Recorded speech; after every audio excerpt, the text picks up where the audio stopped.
No! Ah, oh, come on, we're so close. We were so close. Why would you do this to me? Why do you hate me? Why would you do this to me? Ah!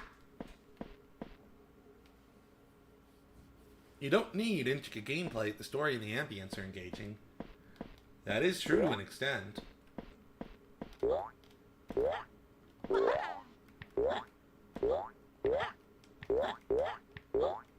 I'm just going crazy trying to figure out anything. Oh, you better not make me have to respawn again. I will kill you in the family. Yay! Your family lives tonight. Thank you, Daddy. Thank you for not letting this strange man in the mask kill us, Daddy. We get to live another day, Daddy. Make it an Outlast fan game, then. Murkoff's fault again, testing the borders of human psyche or some shit. Why not?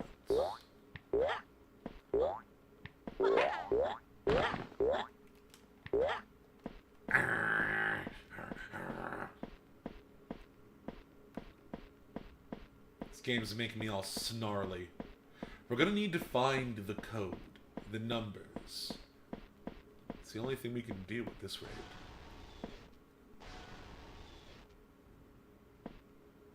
Turn the lights on. I don't like it like this. See, there was another door.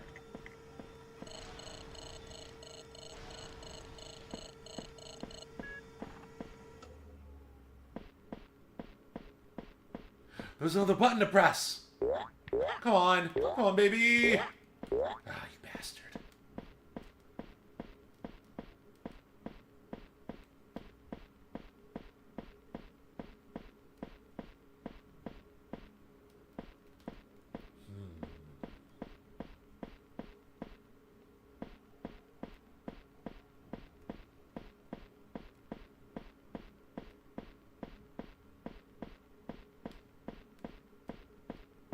That'll just lead back to the computer room.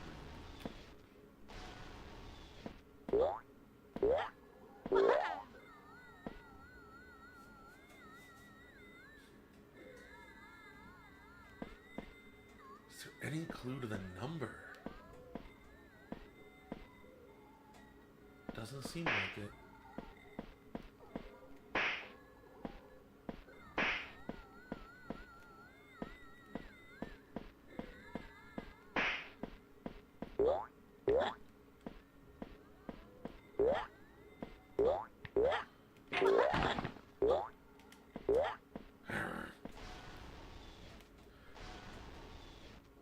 To get above the suspicious amount of walking space there.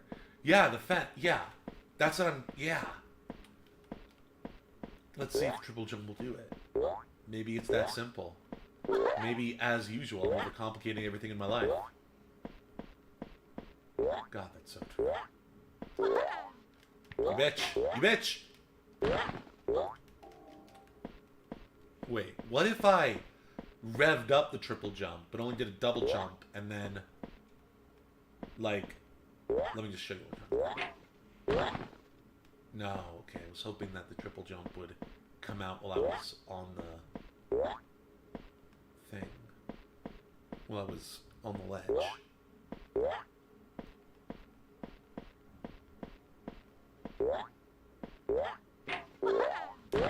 Oh, it did, but it didn't do the animation. I heard the sound, though.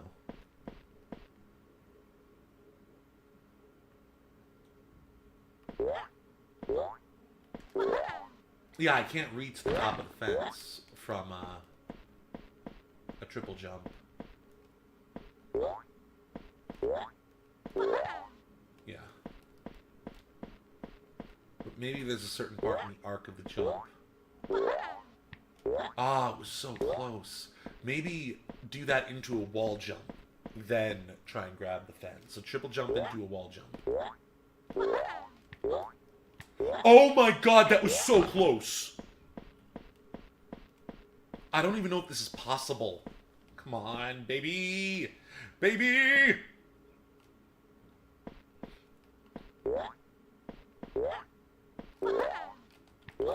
Ah, no. Terrible, terrible, terrible, terrible.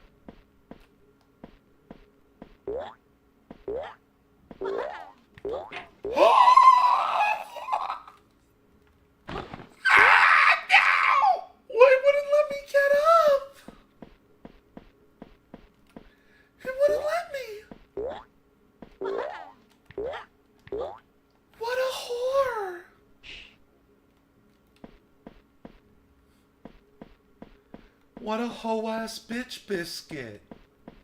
Alright, let's explore elsewhere. We need to find that number code. And do something with the letter code. Also, yes, BBQ. It looks like it's midnight. We should try to find a place to sleep. Go find the hull and we can sleep. Yuck. Oh! You see, kids, I'm like the worst of both worlds. Between Mickey Mouse and Goofy.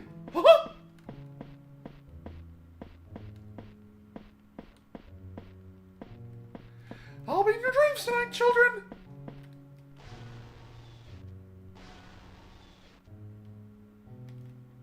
Oh, barbecue. Well, I appreciate your... Make the happy content comment anyway. Why is it so dark? Through here. Where does this go? This doesn't normally lead me here. What's going on? Where are we? Why is it so dark? This isn't normally what's back here, right? What the fuck? Oh, well, I guess that's convenient. It took me back to the beach. Okay. My friends, my friends, my friends, my friends, my friends, my friends. Yay! Thank you, barbecue. Well, day 3. It's been nice having you around. Let's get some more friends tomorrow. Good night, buddy.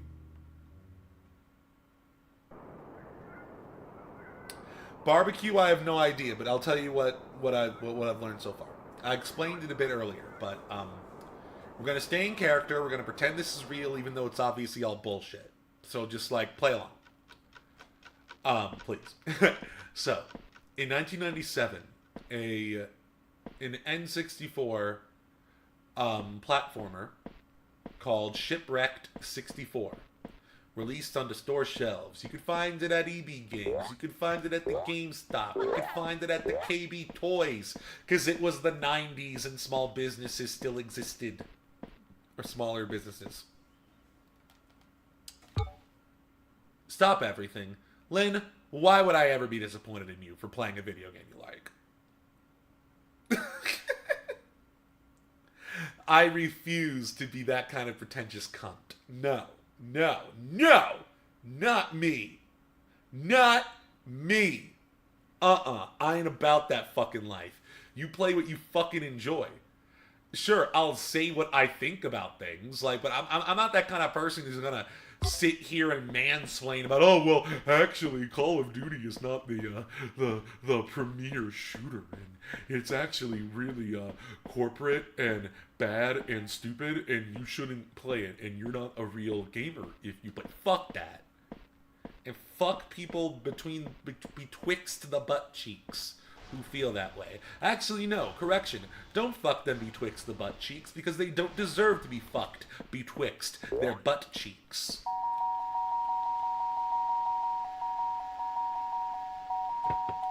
Whatever part of the game you like, Lynn, is entirely valid.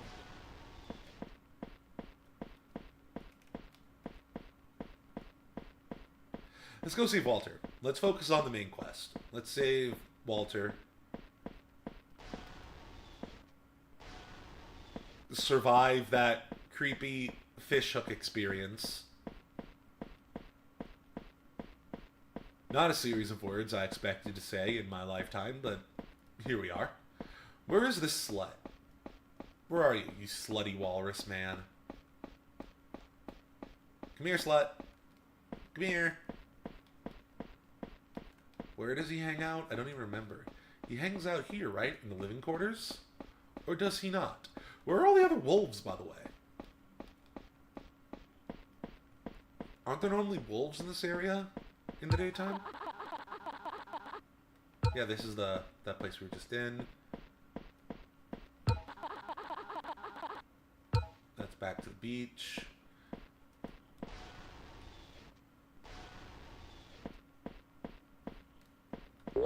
So, barbecue, to answer your question. 1997, a middling platformer came out on the N64. It was on all the store shelves. After 3 days, it was pulled from shelves. A group of gaming archaeologists, you might say, like lost media people, found files of the game, put it back together in the state they assume it was supposed to be in, and released it. They also released the original version of the game that got pulled from store shelves within 3 days. We've beaten the main ending of the fixed version of the game Although there's clearly more to discover in that version of the game. But after that, we unlocked the original version of the game that got pulled from store shelves.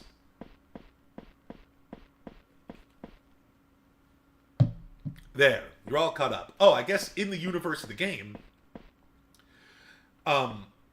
we are helping our friend Bucky Beaver, who just got shipwrecked on this island inhabited by a group of wolves who seem to be upset because the volcano's about to erupt in 5 days. So we're trying to get all our friends back, rebuild the boat, and leave before the volcano erupts. No, both versions are unsettling, but we're playing the original version that got pulled from store shelves. So this probably is the scarier version. It's very unsettling, though, isn't it? Tell me more. Tell me more about why it unsettles you, my friend. Because we're from different generations. So this will probably... I'm actually very curious how this N64 shit hits you. Because, you know, you're a Zoomer, right? And I'm a... I hate using this term, but it's the most accurate term. A Zillennial. So I grew up at the very, very, very tail end of the N64 era. And that was when I was like, had just learned to speak. But I do remember loving the shit out of Mario 64, Ocarina of Time, and Legend of Zelda Majora's Mask. Wait, this is where we just came from.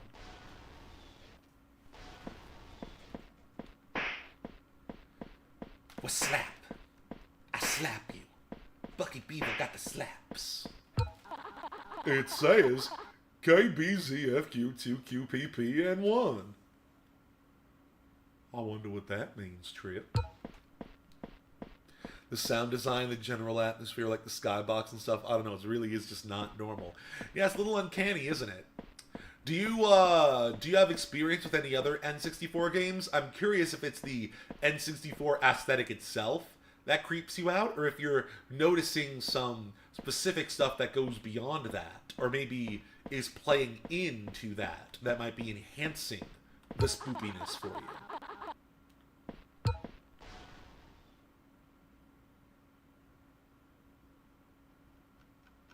That is a good combination.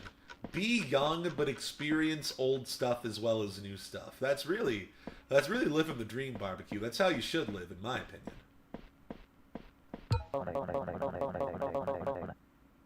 Oh, looks like I missed one. I thought I did this one already. Well, hello. Listen, I know it was an accident, but you're scaring our town half to death. I know where your boat is. It's in pieces. There's a forest nearby. Slumber Wood. Go there. Get your boat pieces. I'll fix it for you. And you can leave. Now scram! Banjo-Kazooie was on the N64. I didn't play Banjo-Kazooie. Well, I did at my friend's house. This is different from before, isn't it? I don't remember this fire being here. Why is it on fire? Didn't we do this already? Didn't we do this minigame already?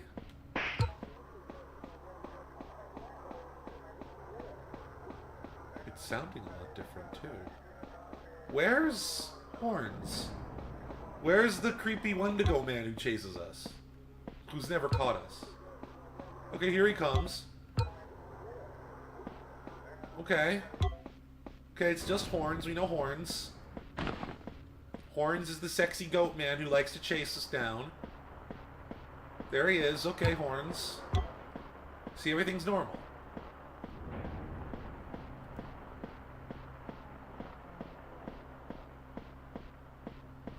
Yeah, like I was saying earlier, this game sometimes gives me Glover vibes. This is sometimes what it felt like to play Glover. You couldn't quite tell if it's supposed to be silly, creepy, kind of a mix.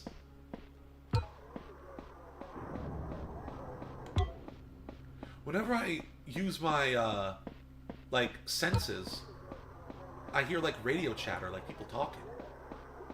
I kind of guessed earlier that our senses were Bucky Beaver's psychic abilities kicking in, because, I mean, they gave us no other explanation. But now we're hearing voices, so I don't know what it represents. Oh wow, you played Crash Team Racing too. Lynn loves that game. I've never played it. I was an Xbox baby until the PS4 era. That's when I switched. And when I wasn't being an Xbox baby, I was being a Nintendo boy. The only PlayStation stuff I ever got into was Jack and Daxter. Because I like elves and I like science fantasy. What can I say?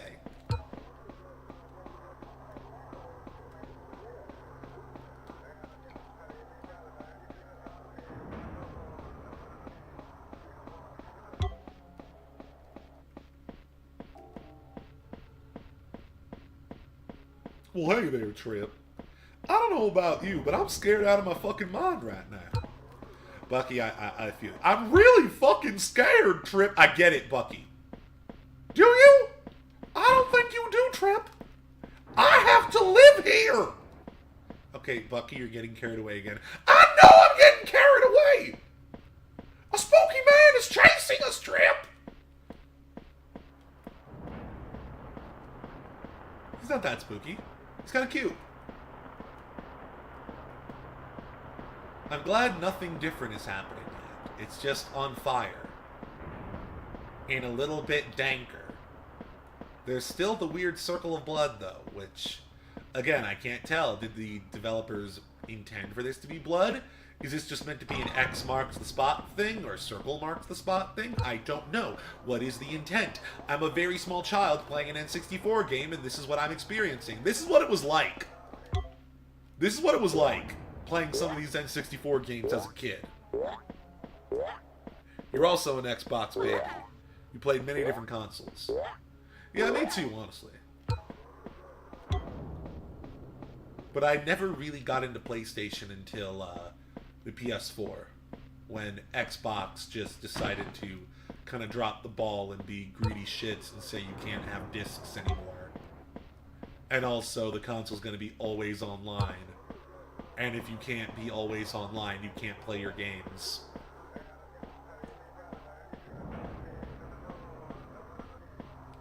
Oh yeah, I agree with that, Barbecue. That's the reason I got into PC gaming. Was so I could mod my Xbox 360 era games, like Oblivion.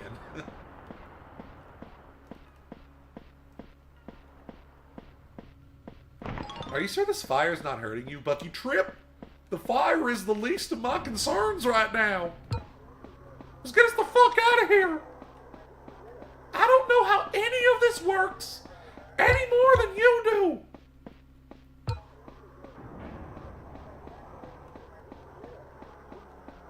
I agree, Barbecue.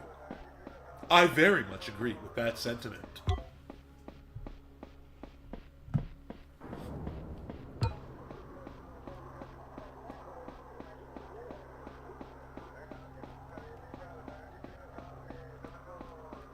I wonder what they're saying.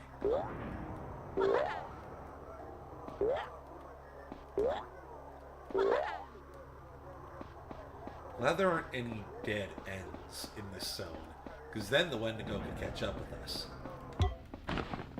And I've never gotten caught by him before. But I don't think it'll be a fun time.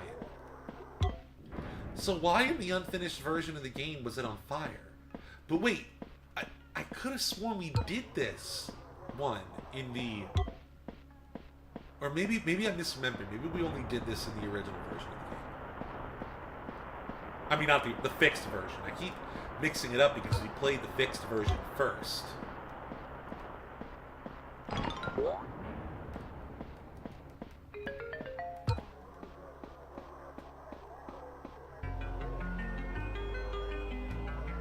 You got your boat back!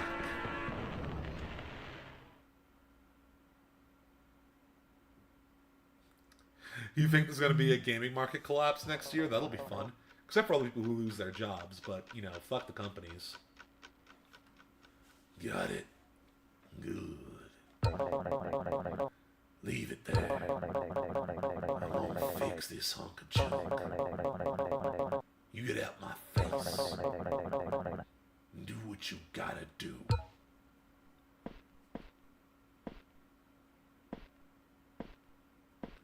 Oh, there's going to be a lot of 2008 situations. That's just the, eternal crisis of capitalism we're in right now. Marx predicted all of this. Fuck you.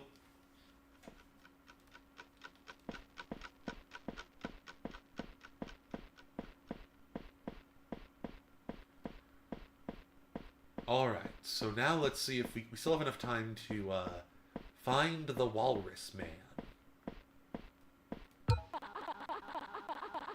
But I don't remember where he is. And I really thought there were wolves. There used to be wolves walking around here talking. Where are they all? I mean, they were saying depressing things about how they're all going to die because the volcano's going to go off, but they were here. What's going on? This is back to the beach, right? Yeah. Where's our walrus friend? This is strange. Because didn't we complete his minigame? I could have sworn we did.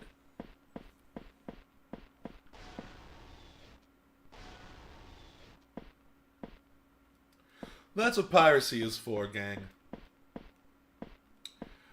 Is it legal for me to say that I honestly and genuinely think that stealing is in many cases morally okay? Am I allowed to say that? Am I allowed to say that I think stealing is in many cases justifiable and good?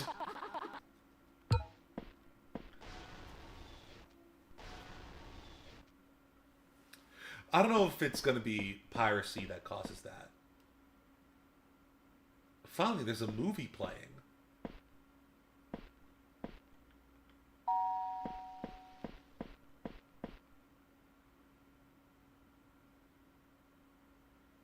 Can't really tell what's going on, but I really want to engage with what Lynn said there, because they're an economics student, so their word has weight in that regard. But I also want to note that I don't think we're going to see mass adoption of piracy.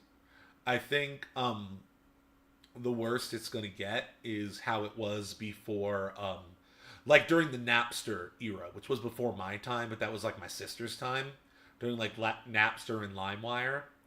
I think it's going to become more like that. I don't think it's going to be enough to cause a market collapse. I think maybe Lynn, you would agree with this too. I think there's a lot of reasons why there might be a gaming market collapse soon, but I don't think it's going to be because of piracy. But yeah, you're right. We don't. Yeah, everything you're saying about that is correct, and I agree with it. Yeah, and also, I mean, you can't. Sure, you can legally steal from the rich, but those are laws made to protect them and their property, so why should I give a shit? Like, it might be legally wrong. Is it morally wrong to steal from the people who, by their very nature and the fact that they're hoarding so many resources, deprive resources from their workers that they're underpaying to allow themselves to live in their luxurious lifestyles, where most of their workers have to either scrape by or work 2 jobs? Yeah, no, they're the thieves. Fuck them. Steal everything they own. I don't give a shit. You won't catch me doing that because I don't want to get caught. Let that be a message to the FBI who might be listening to this. I'm not going to break the law because I don't want to get caught. But I do sometimes wonder if it is legally okay for me to say, I am pro-crime.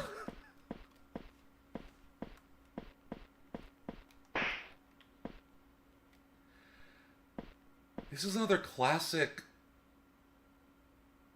example of, like, I can't tell if this is meant to be creepy, if it's glitching out, or what. Like, that's some kind of face. It almost looks like a mushroom cloud. I see Bucky, that's me, like, appearing out of the darkness somewhere. What does it say?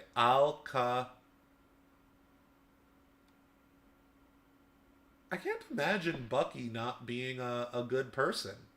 Can't imagine him being a monster anyway.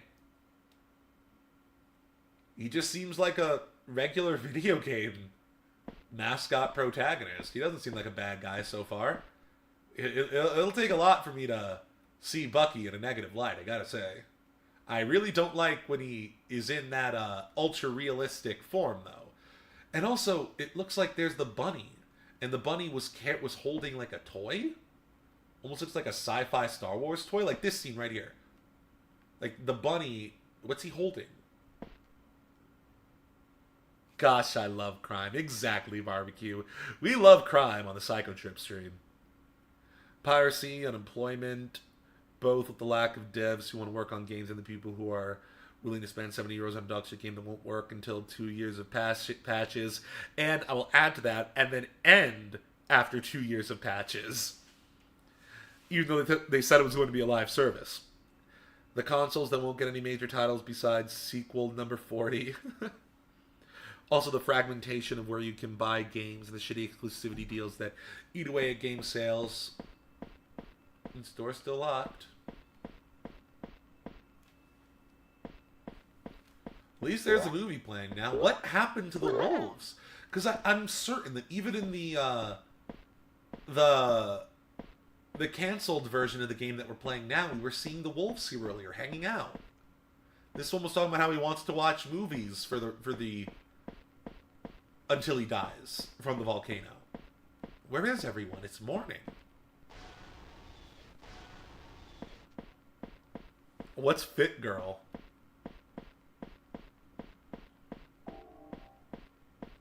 What is that noise? It sounds like a bell tolling. And I can't tell if it's in real life or not. It's really throwing me off.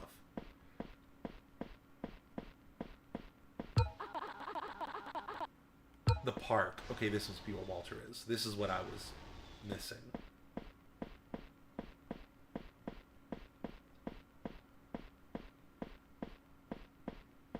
No, it's not. It's just back. Where is Walter?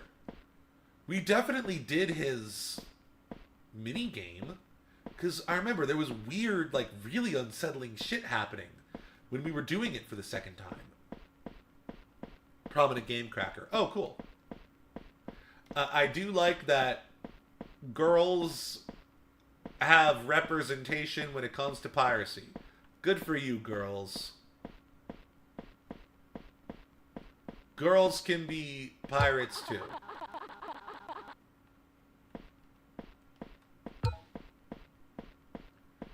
So what left do I need? What do I need to do?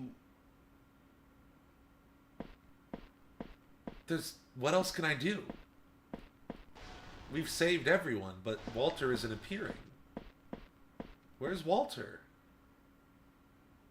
It's not like these silent-ass bozos will tell me anything. What the fuck is Walter?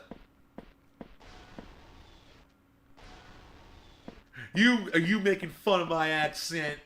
Barbecue, feel free. I love my silly accent. Sometimes I lean into it more on purpose. Where's Walter? What the fuck is Walter?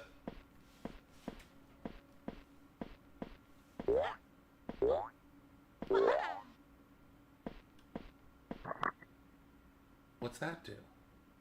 Is that... So is that the end? We saved everyone? Because Walter, we did save Walter. I don't know why he's not there. What's going on? What's this cutscene? Walter, put your dick away, Walter. Perfect! Oh, thank you. I'll meet you at the store so we can have.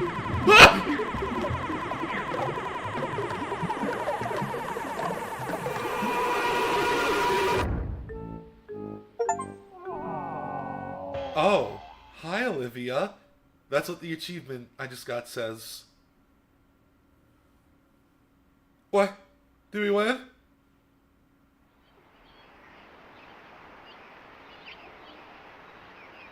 Shipwrecked. Okay. By Squeaks to Corgi.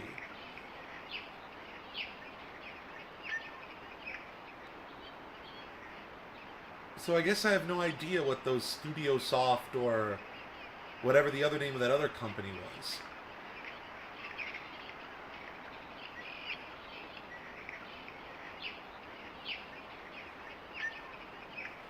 So was that the ending we were supposed to get? Because we didn't... Hey, it's that weird creepy rat thing. We saved Walter, though, but where was Walter?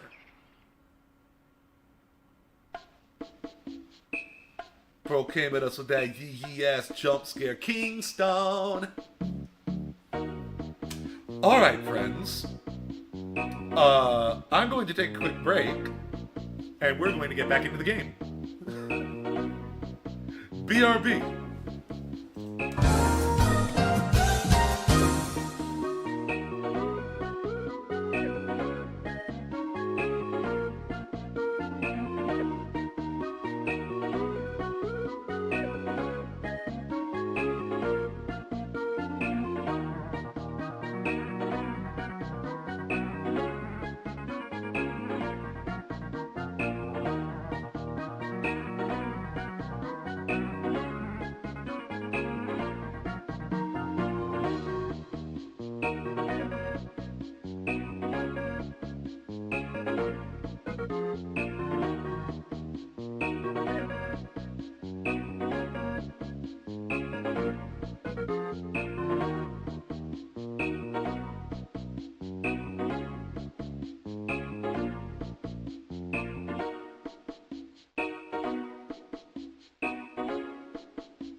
Almost back, gang.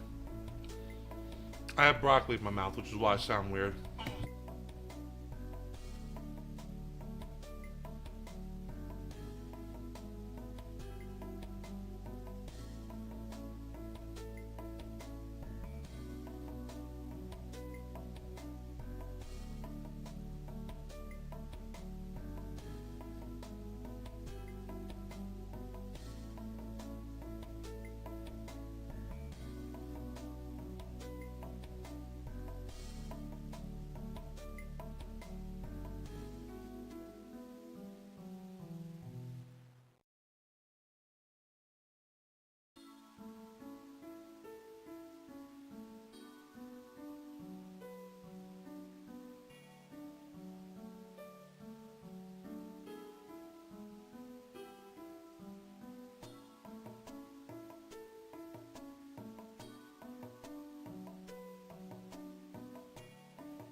I just made a cocktail made out of black coffee, some cinnamon, and a double shot of black rum.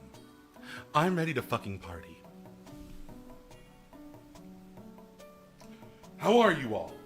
I see there's some of you watching on YouTube. I love you so much, platonically, of course. I'm still learning how to actually see you guys when you type when I'm playing the game, so if you ever mention something, don't don't think I'm ignoring you. But anyway, back to the game. I just ate a ton of broccoli, a couple more bites of prosciutto. Prosciutto tastes like sin. It tastes like I'm sinning.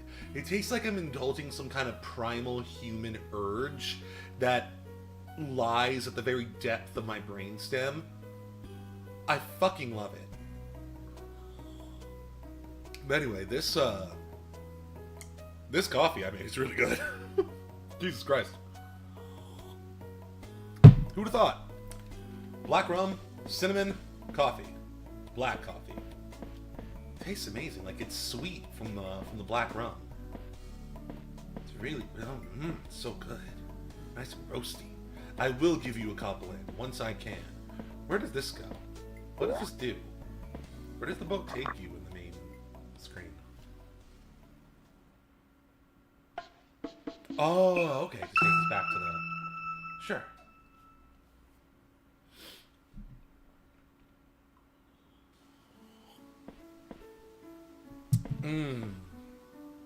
Delicious. continue. Where's continue? What? Oh! Continue's gone! I knew something was up.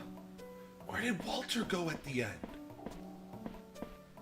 What is this computer? It's a computer looking at other computers. Monitoring other computers.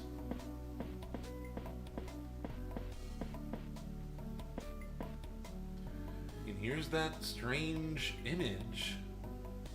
Looks like there's something cut off at the top left, like maybe more writing.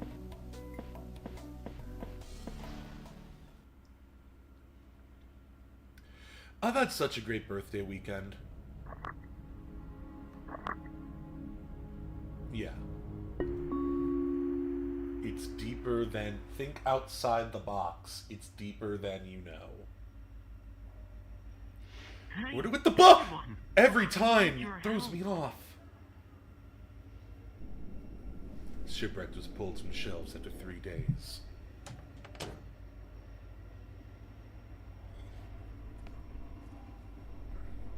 The game received many complaints after its launch. Yeah, and the blue bunny was like removed from it. This is Cogware's second to last game. Buddy? Let's go rescue the gang.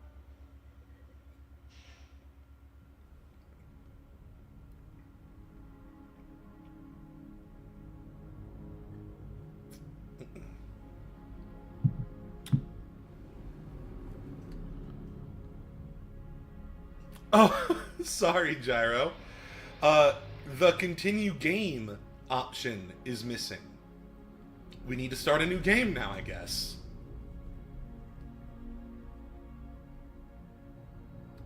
We've already read this a bunch of times. This is just additional context for you lot. Would not work on any emulators. Had to make their own.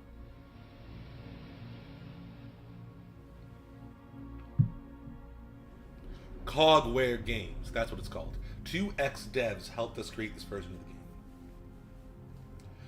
It may have some glitches or artifacts. It is not for the faint of heart.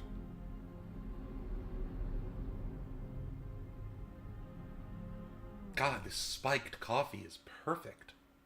This is exactly how we found the game. Unaltered.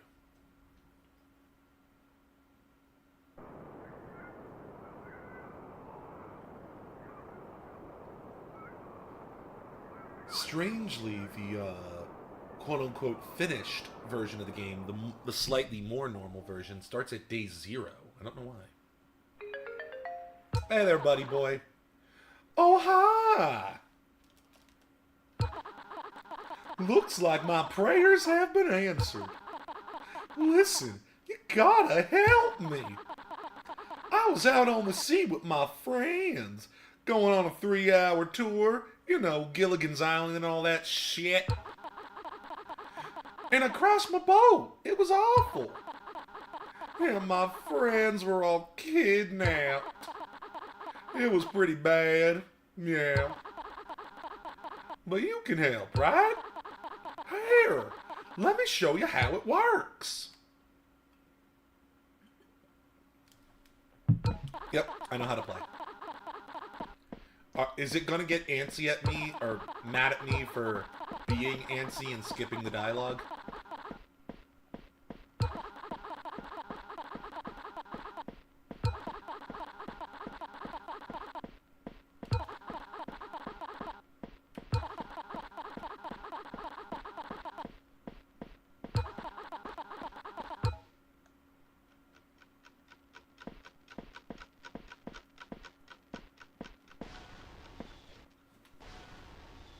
This is the one that was pulled from store shelves, the original unaltered version.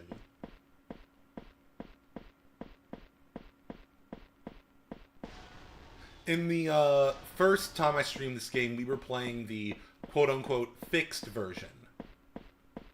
That was apparently how the game was meant to be without, I guess, all the reasons it was pulled from store shelves. So now we're playing the, I guess to simplify it, the extra fucked up version. Let's find out why it's fucked up. Okay, the wolves have to be back, right? I know they live around here.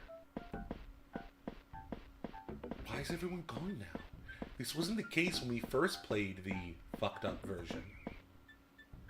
Okay, good. They're back. Good. What was going on during our last playthrough? It was strange. Did you hear about the volcano? You were out 5 days before its eruption. You got 120 hours. If I were you, I'd use them wisely.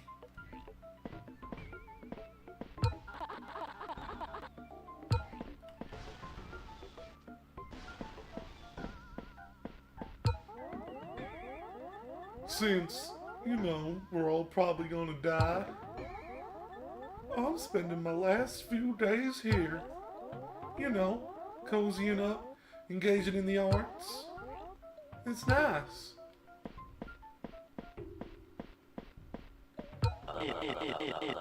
Hey, what took you so damn long, man? You've been on my tail all day. Part of my debt is to cook for these mites. Hey, we don't like when you call us that. But I can turn the dials with these wings. They are useless. Okay, get in there, rodent.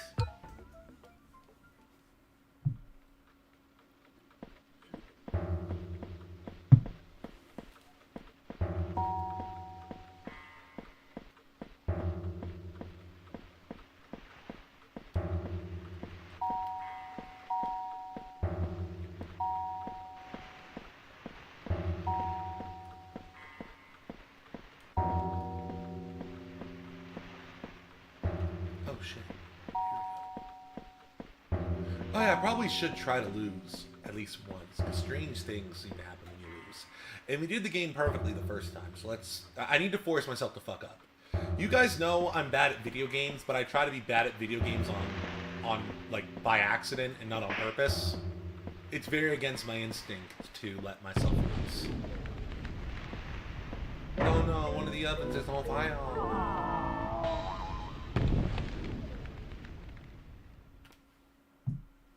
It's the best coffee ever.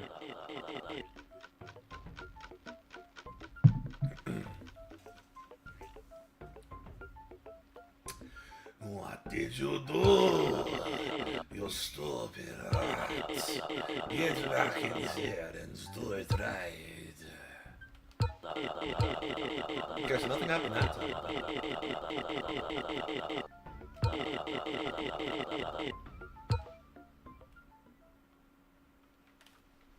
Yeah. That Banjo-Kazooie speech. I kind of love it, honestly. I do love that era when, like, the impression you got from a character wasn't, like... They didn't need to speak your... What the fuck? That happened really quick. Take a sip of coffee. Spiked coffee. Why is my controller vibrating? Okay, here we go. We're back. We're fine. 7 p.m. I don't remember 7 p.m. being a time we could get. Maybe I just wasn't paying attention. He's not saying anything. I can't talk to him.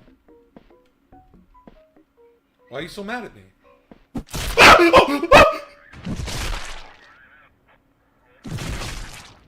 I spilled coffee on myself.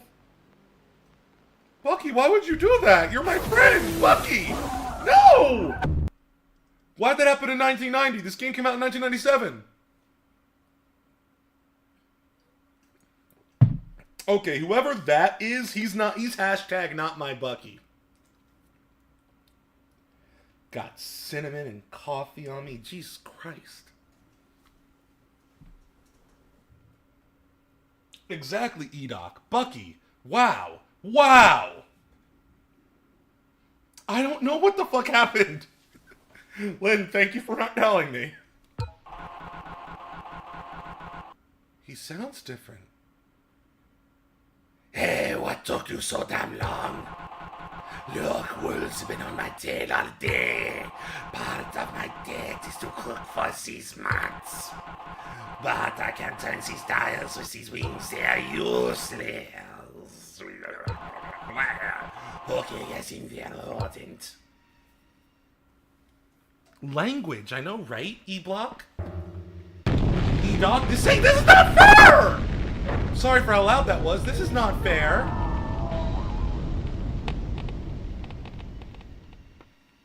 So I guess, yeah, the version of the game that got pulled off store shelves was very glitchy. Why is this stuff in this game? What am I looking at? A fire? What's burning?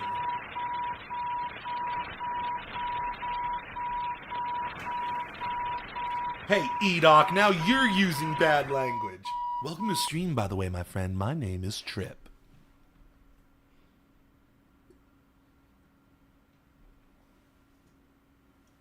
Oops, says E-Doc. Okay, so he's gone. So kind of like Walter just stopped existing after a while. Okay, and now the creepy movie's up here. That is hashtag not my Bucky. I refuse. Bucky is stupid and maybe he's done bad things by accident. My Bucky is not a murderer. My Bucky is a sweet, furry little boy. Look at him, he just looks like such a sweetheart. I can't be mad at him. He's not that monster. I don't know what the fuck that monster is wearing the hyper-realistic skin of Bucky Beaver, but it is hashtag not my Bucky. The mod said it was okay. Damn it, Lynn. This chat's going downhill. Oh, E-Doc, I forgot I had those burgers down there. I've had that picture since I first started streaming. Yeah. Buy your boy a burger. Hit the donate button. Yeah. Ah! Someone actually did something. What happened? E-Doc is now following. Thank you so much, E-Doc. My name is Trip. I stream Thursday, Friday, and Saturday. I'm also a YouTuber. That's my main thing. Find me on YouTube. But I'm also a Twitch streamer Thursday, Friday, Saturday. Like I said, starting at 3 p.m. Eastern Standard Time. We play a lot of action RPGs, Bethesda style, not necessarily Diablo style. Not very much of a Diablo style person. We also play strategy games now and again. A lot of obscure or popular horror games. And don't you forget MMOs and boomer shooters. So stay tuned. Got a lot of cool stuff going. I'm so glad to see you here, friend. Let's keep going. It says the park.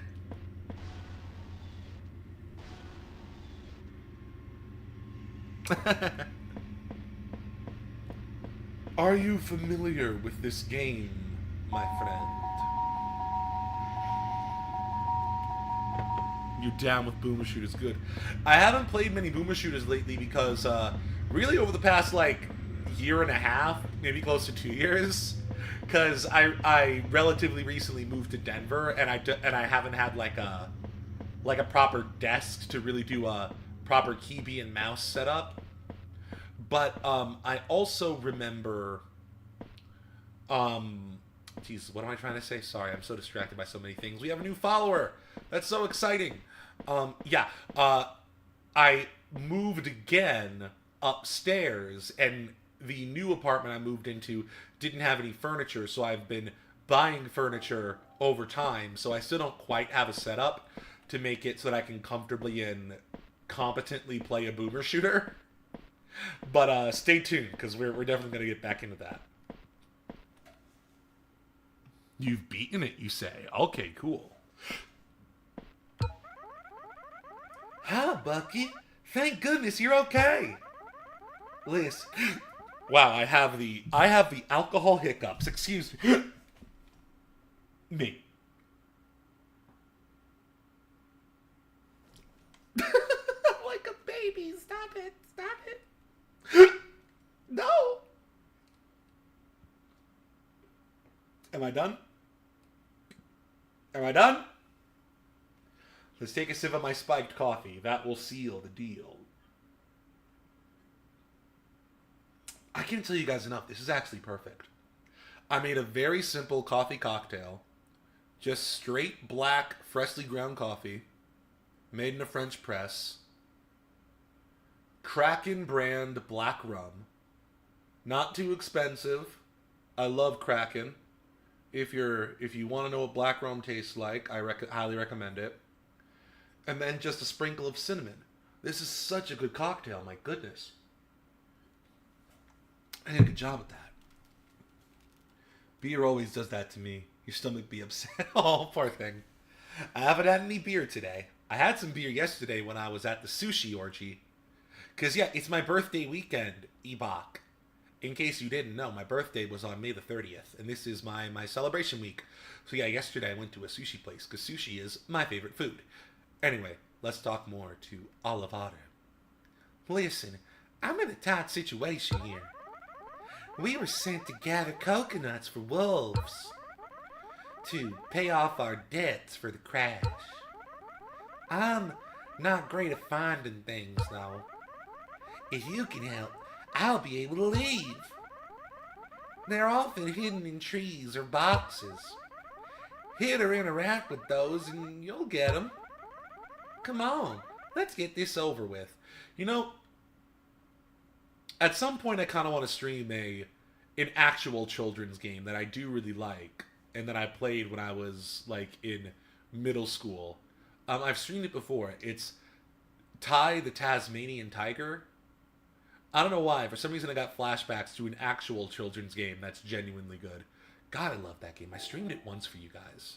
I'll play it more at some point. It's like, what if a platformer was Australian? That's all you need to know. Of course you have boomerangs. Don't even sweat it. Taz? You guys know about Taz? You guys know about Taz? Aw, shit.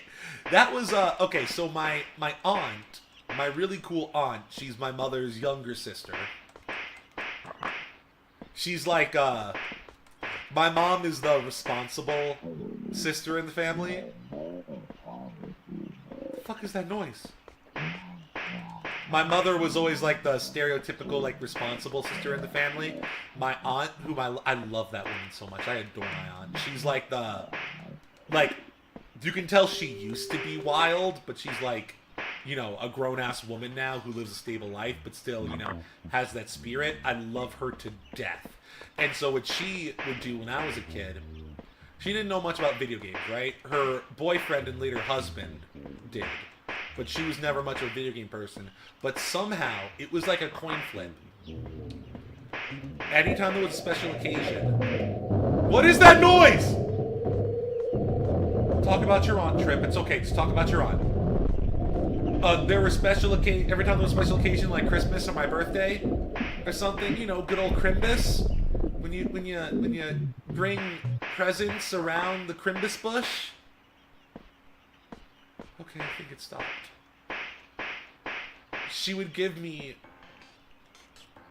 either games I had absolutely no interest in, but I get why she thought I would, and I would at least try them. Or she would get me some of the video games that were the most formative video games in my life. Taz 2. I'm talking SpongeBob, Battle for Bikini Bottom.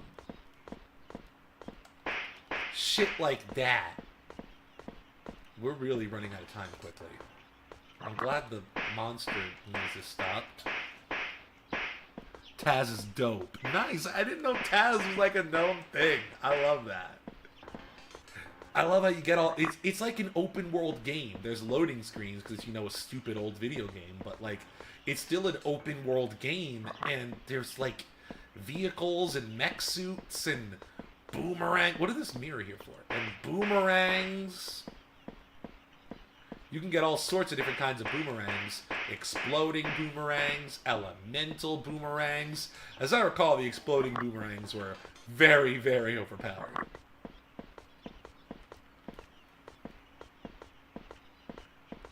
What about the mirror? What about the mirror? Don't spoil story stuff for me. Sorry, Olive. I didn't mean to hit a woman. I'm not that kind of man. Don't spoil story stuff, but it's, unless I explicitly say not to, it's always okay to spoil mechanical stuff. So if there's something you want me to do to see something cool, tell me. I very much appreciate that. Just don't tell me what the cool thing is until it happens, you know?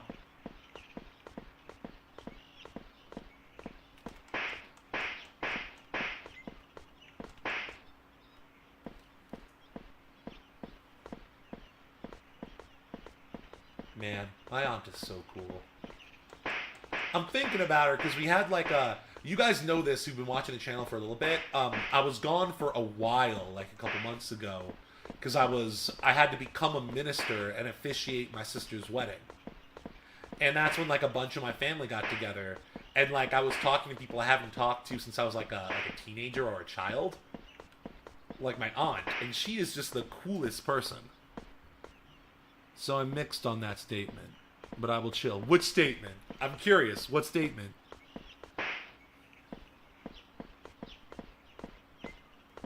Tell me. I'm such a controversial figure, Ebok. I'm down, Edok. I'm bound rather to fuck something up at some point. Is this impossible? I feel like I'm not getting quite enough. Oh wait, no, I keep forgetting. There's another zone with more coconuts. I love coconuts. None of my friends like coconuts, and it pisses me off. Wait, where's the way to the other place? One of my friends is fine with coconuts, but just doesn't like the texture. One of my friends just doesn't like coconuts at all, and he's a bitch. And I don't remember which one is which until I ask them. But one of my best friends is a bitch.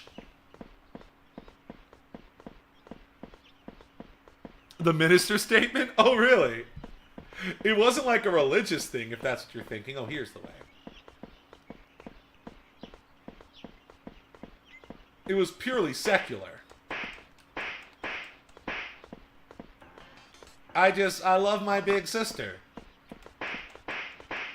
I love her so much. And I love my brother-in-law. I love him so much. So yes, I got those two rascals married. Those lovable rascals. And also, she got herself a good man. Her man's an engineer. She got a good man. I need to bag me an engineer. Tell you what. Okay, I feel like this is rigged at this point. A lot of these mini games have been, at least in this particular playthrough, have been kind of weird. But maybe this will be fine and we can try it again. Because I think we could have had enough time if we weren't wasting time earlier. I think we could have done it. But maybe it's just rigged. Because some of this game is apparently very glitchy, according to the developers who put it back together and brought it to us. No!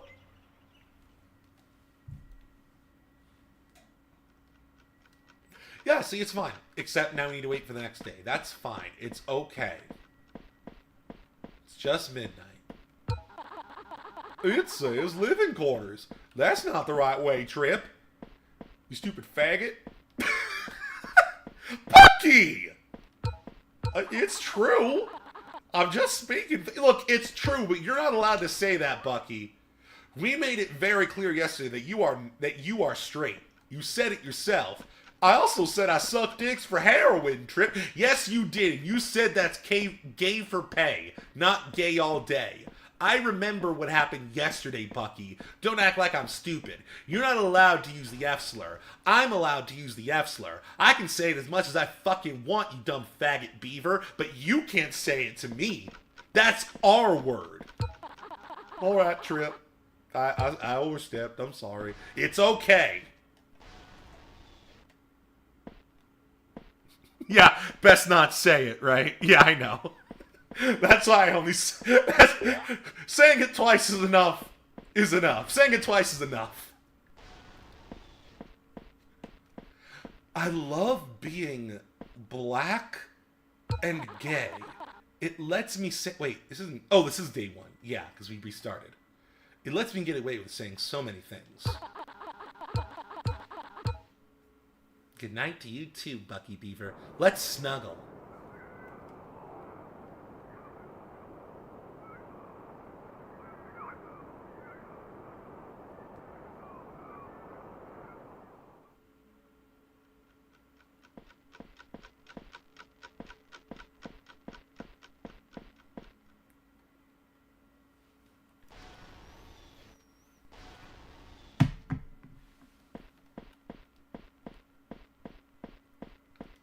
We haven't saved any of our friends yet. Let's fix that.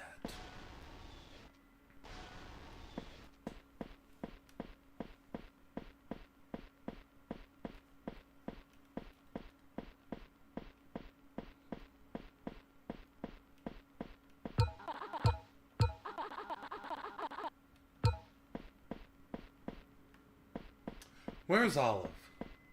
Find me Olive Otter.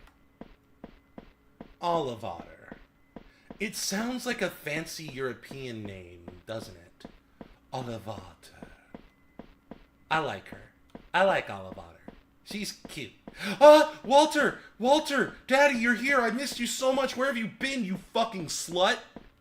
You left me in the last playthrough, and weird stuff happened because I couldn't find you.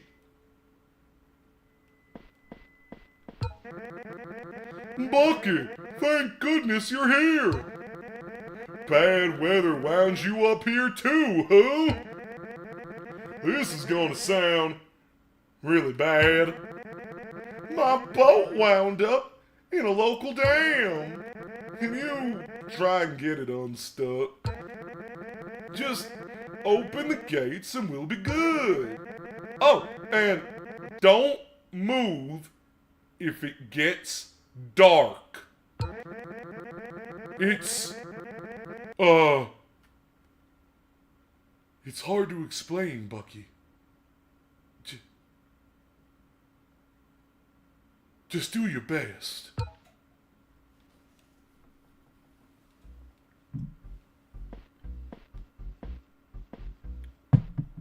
My favorite minigame. Again. Let's wait for it to get dark once. Ah! What? What was that? Stop it! No! Why fire? It's the ovens again! Why are the ovens here? What kind of glitch is this? The ovens that wouldn't let me win the minigame before.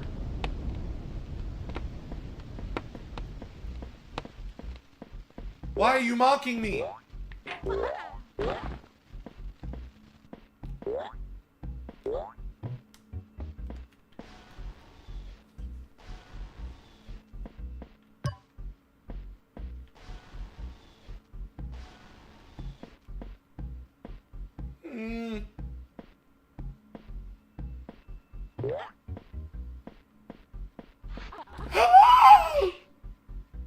Okay, we're good. Okay, it's still getting dark. Good to know. Good to know what the rules are and stuff, you know, so you know what not to do. So you know what not to do.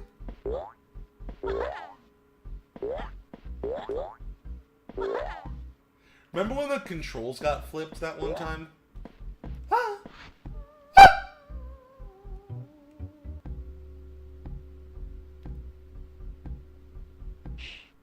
I said, oops, upside your head. I said, oops, upside your head.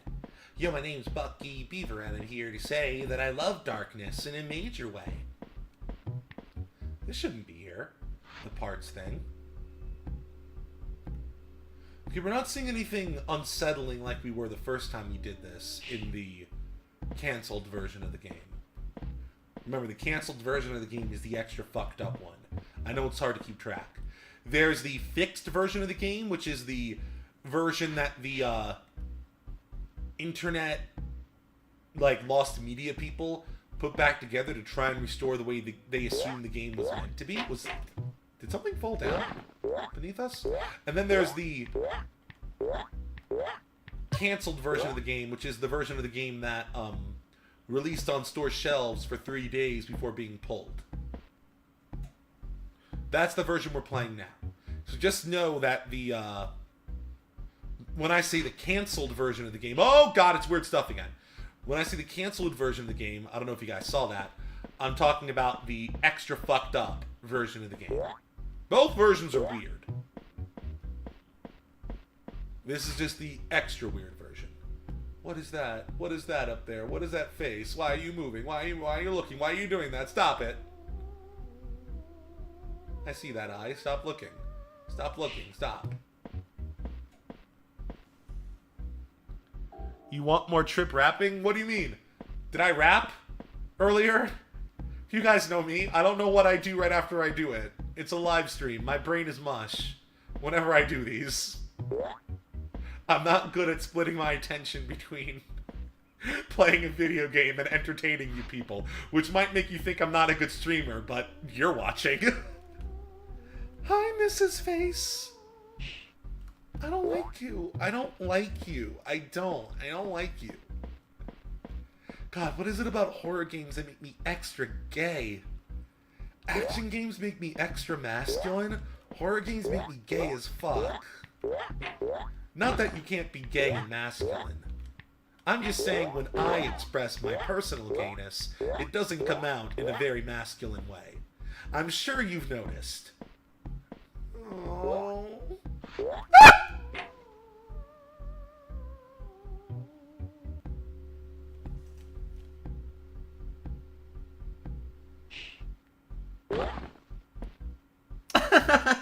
Well, I will say, Barbecue, I don't know what I was doing to make you say that, but I have been known to randomly start rapping during my streams, even though I'm very bad at it. Oh no! Unless I'm actually rapping, I'm bad at freestyling. Oh no! Like I'm terrible at freestyling, like it's embarrassing.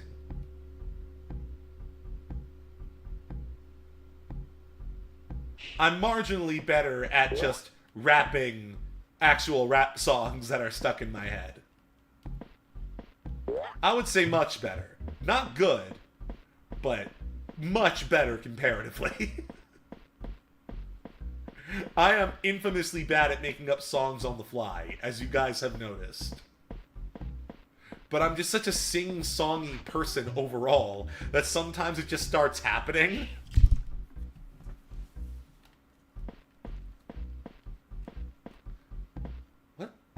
What's that wall doing? Wait, yeah, I saw that wall fall down before. Why is it back up? And now I can get up here in a completely different way. Or slightly different way. Either way, what's the deal? I mean, let's let it get dark again, because I want some time to experiment with platforming. Oh boy, I bet something's creepy happening in the canal. Okay.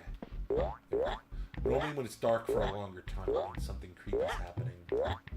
No, stop it! Don't be a bitch. Don't be a bitch. Don't be a little bitch. Oh, wait! So the way up there is blocked off. Or wait, no. We already solved that one. We did that. We're looking for another entrance because a gate opened recently that we can go through, and that's where we need to be. That's right, Trip. Okay, you just need to think. I know it's spooky. I know that this is especially spooky for you because you're a gamesman. You're a game boy, as they say. So this game is very effective at using video game tropes to freak you specifically out. But you need to focus. You can do this. This is like if the Ben Drowned creepypasta was real. I'm loving this. The way it's, if you don't know, Ben Drowned is an infamous creepypasta from that era. And a lot of the compliments I've been giving to this game are the same as I gave to Ben Drowned all those years ago. And that it's a spooky story that very much understands video game tropes and video game norms and video game expectations, and it knows how to use and subvert that knowledge to really freak you out. If you've played a 3D Zelda game ever in your life, Ben Drowned will fuck with you on a subconscious level. And that's one of the reasons why I respect it so much, because it shows such a fundamental understanding of video game design, and it's a person trying to really express something creepy and artistic through the power of video games, which is always something that I personally I deeply respect, that kind of thing. This game is reminding me of a version of Ben Drowned that I can actually play, and not just a bunch of smoke and mirror and editing tricks. This is amazing. I'm in love with this game. But as always with these sorts of things, I'm filled with a sense of tension! Fuck me. I'm filled with a sense of tension. Not just because the game is spooky, but because I'm trying to, figure out how to make more weird stuff happen.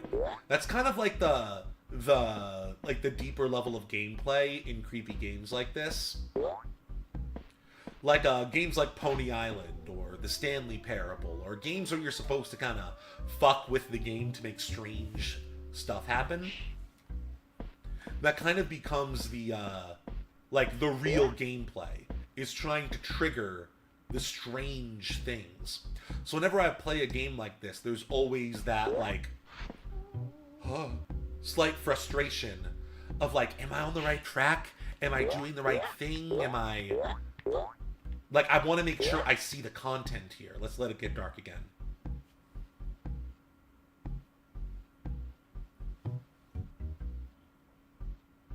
This game is amazing. I'm going to pour myself some more coffee. I'm not even going to mute myself. I'm just going to go to my kitchen real quick and pour some more of my coffee. This game is really cool, is what I'm saying. You guys know we like to be silly on the Trip stream. But since I'm also dual streaming on YouTube, I want to make sure I'm also, analyzing the game. And I really mean it when I say this game, I really like it.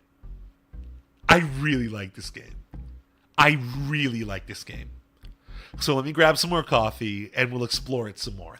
I love that I can say that. Explore it. We're exploring this game. I live for this kind of shit.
Alright, coming back at you.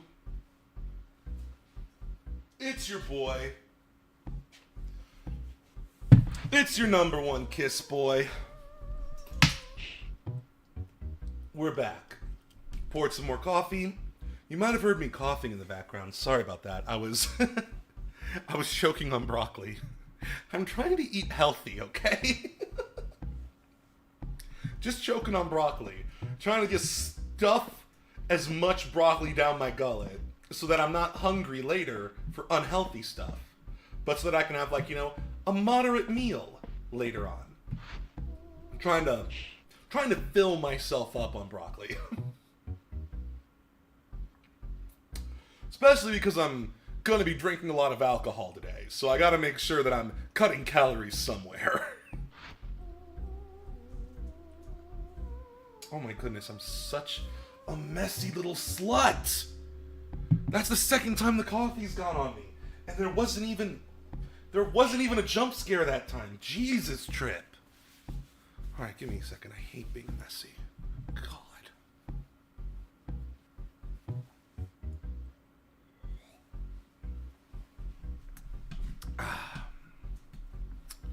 While we're doing this little impromptu intermission, let me check out YouTube chat. Make sure nobody's trying to talk there.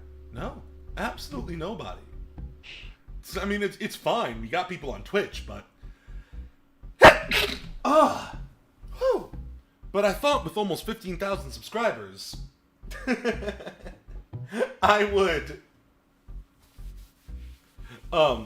get some traction on YouTube streaming. Maybe I just don't know. Maybe I just don't know how the YouTube streaming ecosystem works. Maybe we'll have to learn over time. But anyway, let's get back into it.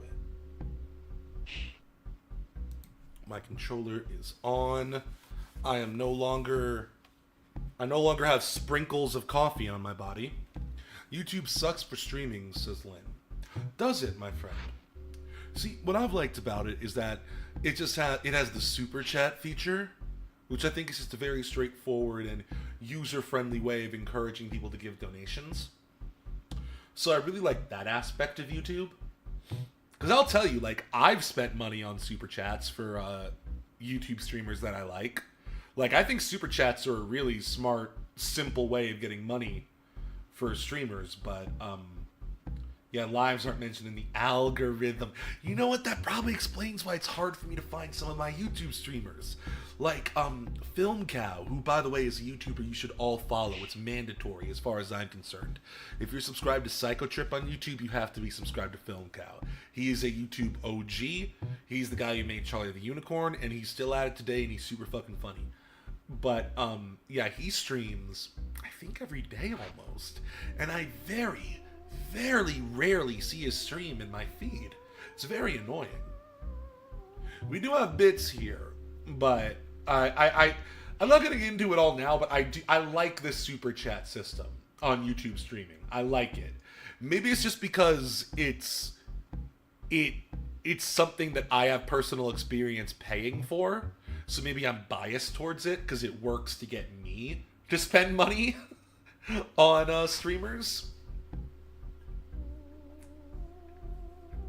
Because like I was saying, Film Cow, one of my favorite YouTubers of all time, and he also streams. When I do manage to guess his streams, I love using super chats to just, like, you know, give like a nice little message to the person that you know they're gonna respond to because you paid money for it.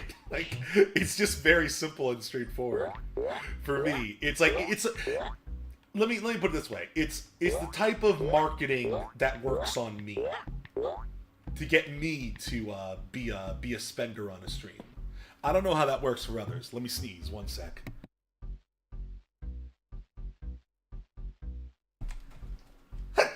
Oh my god!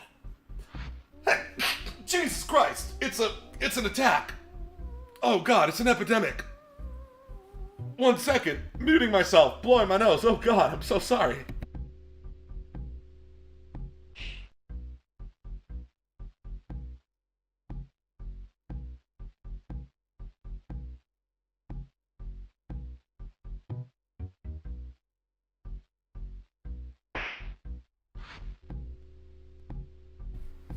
Lynn, that is so fascinating that you say that because I'm the opposite. Because ever since the days of Xbox Live points, when I was a kid, I always hated that. I hated that. And I don't want to ever discourage people from using bits, because, you know, that's kind of would be a professional mistake. But I just mean generally, mostly when it comes to like making video game purchases, honestly. I don't really have a problem with bits. Like, at all, honestly. But the principle of how bits works reminds me of something that I do have a big issue with.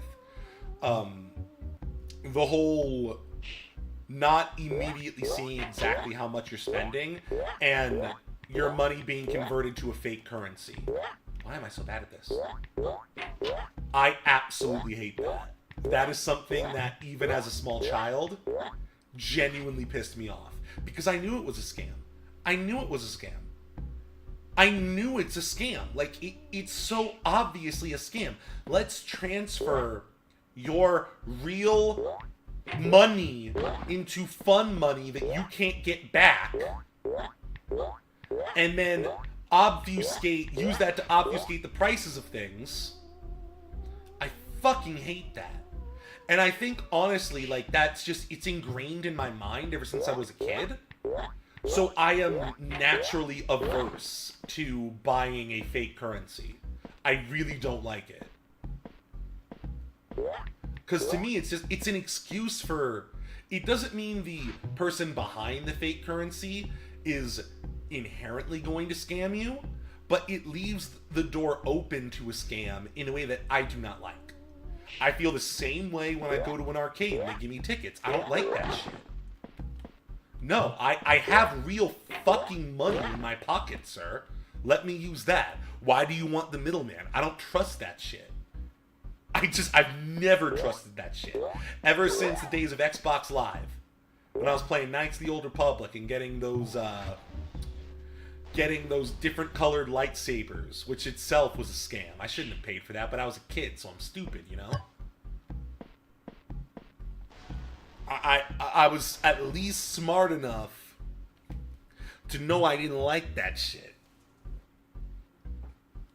Lynn, I love that you brought up crypto because it brings up my hypocrisy in this matter. Because I don't feel that way about crypto. And I wonder why. I think the reason is because... now, let me make this clear. I hate NFTs. NFTs are stupid.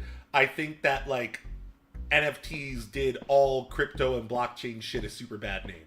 I don't think cryptocurrency is inherently stupid. I think there's applications for it. I actually think it's pretty cool, and I like learning about it. But I know that there are... what is that? What am I looking at? I know that what is this Lovecraftian thing? I know that tech bros are going to exploit it and make it stupid. But I think if I'm trying to be intellectually honest and explain why I don't feel that way about cryptocurrency, it would probably be because, for me, going between USD and cryptocurrency, I'm going from one version of real money to another version of real money. Xbox points are in no way any version of real money. Anyway. Crypto is at least kind of real money. I can still turn that into dollars that are the equivalent of the amount of crypto I have. Now I have huge problems with crypto scams and just tech bros in general. I think that whole culture is asinine.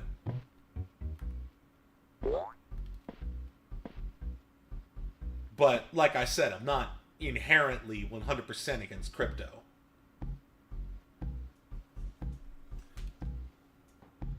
But, I mean, at that rate, Lynn, and I love that we're having this discussion, Lynn. I actually love this. I actually love this, Lynn. Of course it's not real money, because money isn't real. I'm not an economist. I am a layman. So when it comes to me and my day-to-day life, what makes something real money and what makes something not real money, what makes something real money is, can I turn it into something that will let me go to the grocery store and get food? Can I turn it into something that will let me pay rent this month? That's all real money means to me, because money is fake. I'm a communist. I think money in general is a crutch that we need now, but one day, hopefully, we won't need anymore. Because it's all fake. But as long as I can take the currency and turn it into something that will let me pay rent and buy groceries, I consider that real money. So that's why it's different for me than Xbox points. Xbox points, I feel like a cuck every time like, things like Xbox points. I don't even know if Xbox still does that anymore. But we all know, like, a lot of video games like to turn things into points or gems or stuff like that. I despise that shit. Makes me feel like a cuck every single time.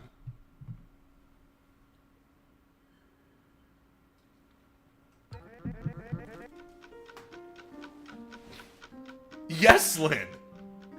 And that's fucked up for a totally different reason. I love that you bring that up, because that's why World of Warcraft is pay to win, even though nobody wants to admit it. Yes, Lynn. Yes. That is completely consistent with the way I see the world. You are completely right.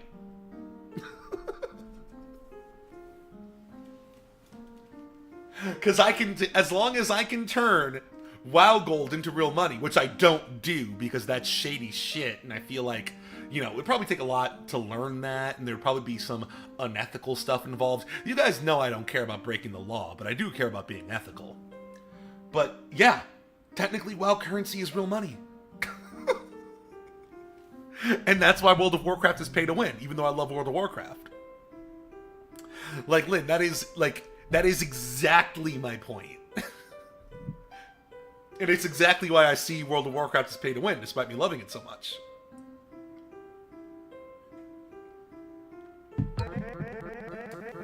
We've already read this a bunch of times.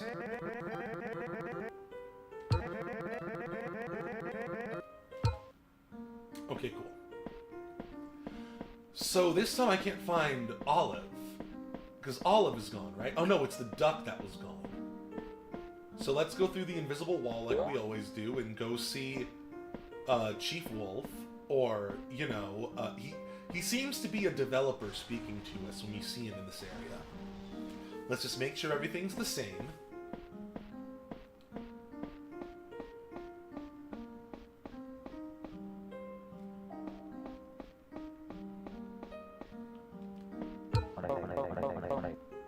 Yeah, it's the same. Talking about how cool video games are. If you guys are wondering, like, what Connor is saying is how I feel when I'm standing in, like, a beautiful landscape in an open world video game. If you guys want to know, like, why I'm so hyper fixated on video games, it's because I see the world like Connor does.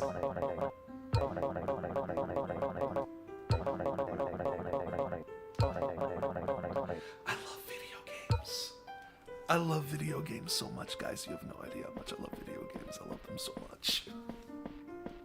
Do you know the story of Yes, I do, Lynn!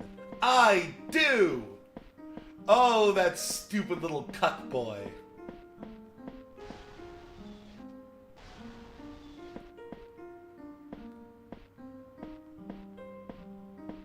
Bottom bitches like him need a BBC to keep him in line. I swear, if I was around when Sam Bankman-Fried was doing his bullshit, I would have kept him in line. I would have kept that boy in line. I'll tell you what.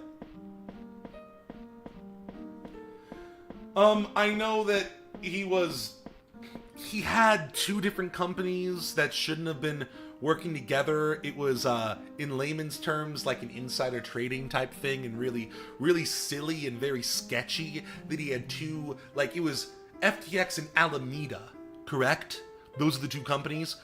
They did different things in the crypto space, and it was a massive conflict of interest that both of those companies were controlled by the same person, but they... Financial people are stupid, and they want to believe idiotic things to make the line go up, so they believe that, oh, these two companies, they don't do anything together, they're completely separate, we don't know what happens between the two companies, don't worry about it. But obviously there was stuff going between the two companies that was like, again, maybe not necessarily in a legal way, I may not be using this term correctly, but from in economic layman's terms, crazy insider trading. And also, apparently, these fucking 4chan Silicon Valley nerds were having, like, orgies and shit behind the scenes because they were drunk on power. That's about as much as I know about the FTX Alameda Sam Bankman-Fried scheme. Now, economics student Linsidious, please tell me more. Coffee. Linsidious says, FTX and Alameda Research. He was selling crypto from one company to another from customer liquidity. That's right, isn't it, Len? Look, so yeah, I'm not an economist. I'm just a stupid leftist who says he's a Marxist. So I'm a layman when it comes to this shit. But even my dumbass knows, based on what Lynn just typed out, he was using his own investors' money to gamble in his other company. Taking their money that they put in there, like stupid old boomers who's like burnout sons who pretend to be tech bros but they don't actually know what's going on. Like the kind of people who make the crypto zoo, or the kind of people who make that crypto island thing that was all the rage and everyone was making fun of. Those kinds of people, their parents invested in this dumb company where they just knew, like, oh, the tech bros are going to handle my money, this is an investment, and everything's going to be above board. And then this dumbass Sam Bankman-Fried, this rich-ass early bloomer, God, I hate early bloomers, because they have no maturity, and they do dumb shit like this. Using their fucking... That's some Bernie Madoff shit, man. That's some Bernie Madoff shit. The Madoff shit happened when I was a kid, but I vaguely remember that. That's some Bernie Madoff shit. It's probably not literally a pyramid scheme like what Bernie Madoff is doing, but it's the same thing. A person like old rich people have been led to believe is a responsible person to hold your money with was using his other company to gamble your money and just banking on the idea that he's always going to come out on top.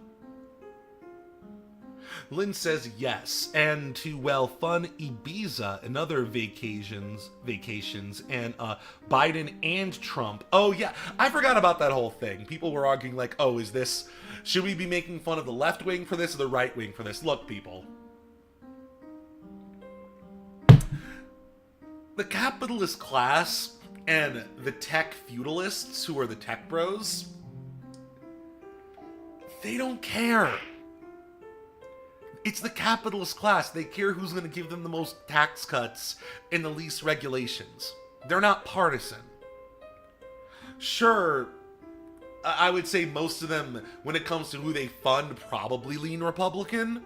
But at the end of the time, it's the same capitalist uniparty. So of course, like, you're being distracted if you're being like, oh, should I hate Biden or should I hate Trump because of what Sam Bankman-Fried did? You're an idiot. Open your fucking eyes. It's all the same shit. Anyway, back to video games.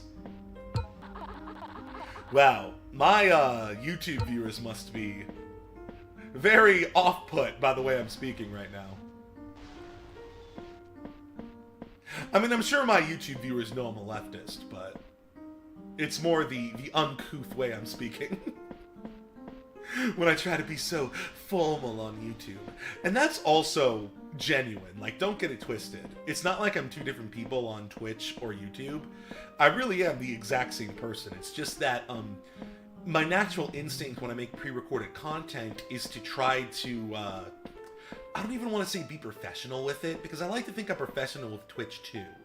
It's just it's a different vibe. When I'm making like a video essay or something, I'm trying to come off as like a knowledgeable adult, first and foremost, somebody that you would trust to listen to on these topics, and then I let like my silliness leak in to make myself more relatable. Twitch is just me when I'm live, when I'm not thinking as hard about like, oh, how is this gonna sound later, or, you know, am I being as professional sounding as I need to be? Like, that's really the difference between YouTube, I'm such a fucking gay bone lisp boy. That's the difference between Twitch twip and YouTube twip. Yeah, that's what I meant to say. Where the fuck are we going? We did the theater. SBF wasn't self-made at all. His parents were rich as fuck lawyers. Who's SBF? What we talking about? Oh, Sam Bankman-Fried? Of fucking course he wasn't a self-made man. He's a city boy, white boy. And before you think I'm being solely racial with that, I think rural white people probably would have more trouble getting to where Sam Bankman-Fried is. Because rural white people get fucked over as well. I ain't tripping on that shit. I ain't anti-white. But he's a cosmopolitan white boy. Of course he's a Nepo baby. That's just how things work in this country. Of course he didn't get there. You think he's Eminem growing up in a fucking trailer park or whatever? Fuck no. Of course he was given that shit as a kid. Of course he's... Sam Bankman-Fried is the kind of person who's like slightly above average in terms of what they can accomplish as a human being, but they have the massive buff of being a cosmopolitan white boy. And again, I need to be clear. I'm not, like, I'm half white. I love white people. I'm not being mean in that way. I'm not saying that, like, there's anything wrong with white people. I'm talking about just the material conditions of different ethnic groups and different social groups. Because again, if he was a rural white boy, it'd be different. But, like, that combination of things, of course you got your shit handed down from you by your parents. That's how shit works. And I'm sure there's a million other people who grew up in a fucking trailer park who are just as smart as Sam Bankman-Fried, who just didn't have the same opportunities as him, didn't get to go to a good college or any college at all,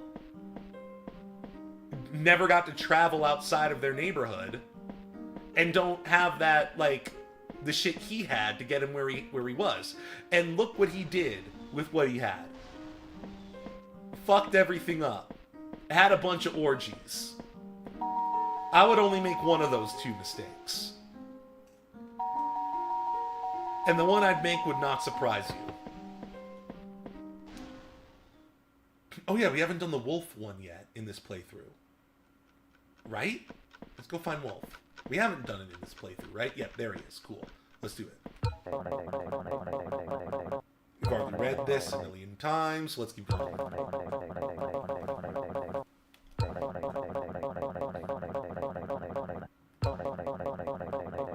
If you want to know about the intersection between classism and race in the United States, I would highly recommend listening to the Kendrick Lamar song, Wesley's Theory. It's from To Pimp a Butterfly, one of the best rap albums ever made. We should never gave niggas money, go back home, money, go back home. One of my favorite songs of all time. Like, by far. I adore that song. It's one of those songs that has so much poetry in it, but is also, like, crass and crude and edgy. I love that intersection.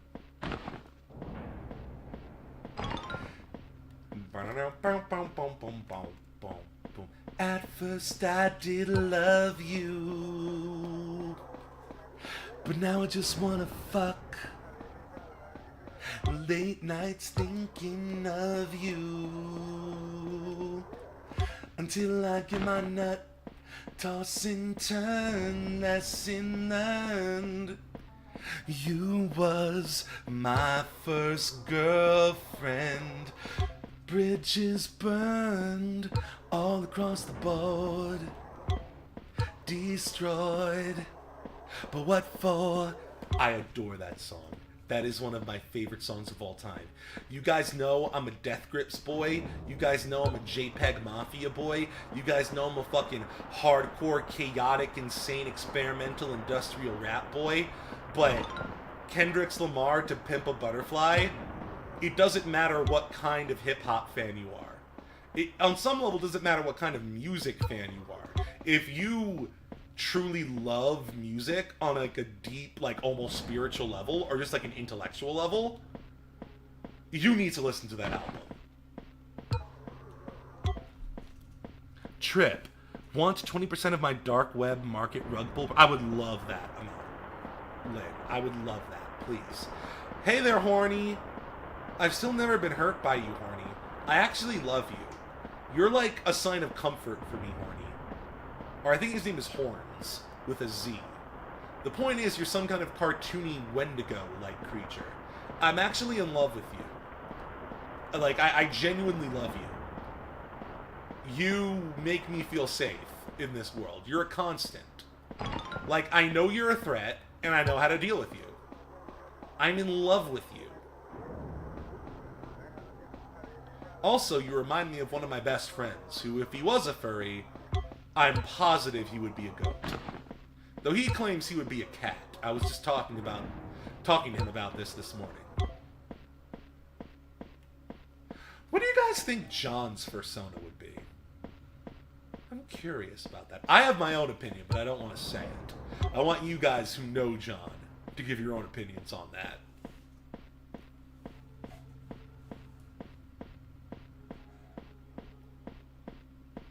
I have not heard from that boy for an inordinate amount of time. And I'm starting to worry that he may have been kidnapped or something. I'm half joking, but I hope he's doing alright. Sometimes he gets very distracted by his own work and personal stuff. And I'm the same way, so I can't really be mad.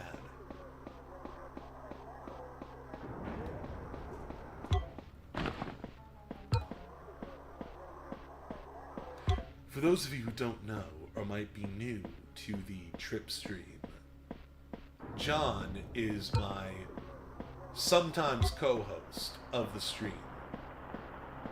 He is a good boy and we all love him.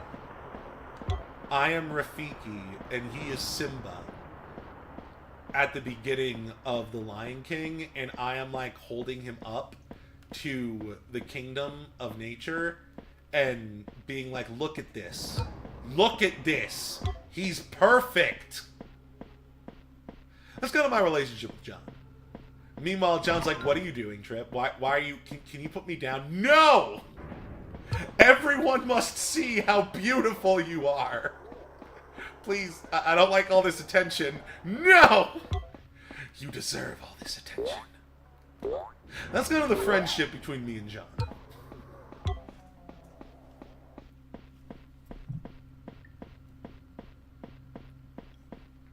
I swear, that boy's gonna get me rich one day. He's a computer science nerd, not the femboy type. Not like my other computer science nerd friend, Sweet Cheeks, who is the femboy type. What the fuck is this? Damn it, I need to know what these codes are. Okay, well, we know that's there. Gang, we're gonna have a lot of episodes of this game, because there's clearly a lot of stuff here.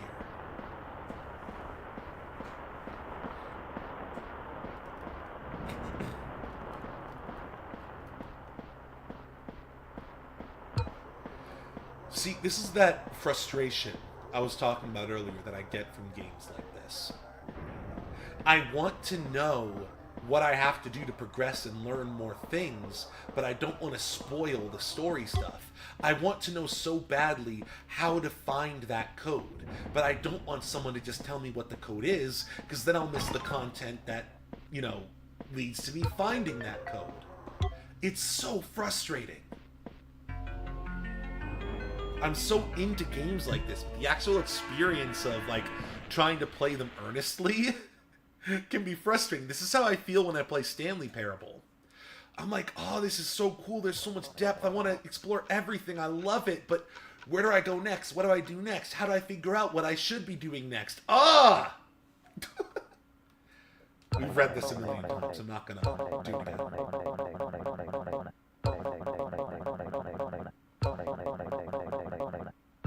He's a mean wolf. He should be a nice wolf like me.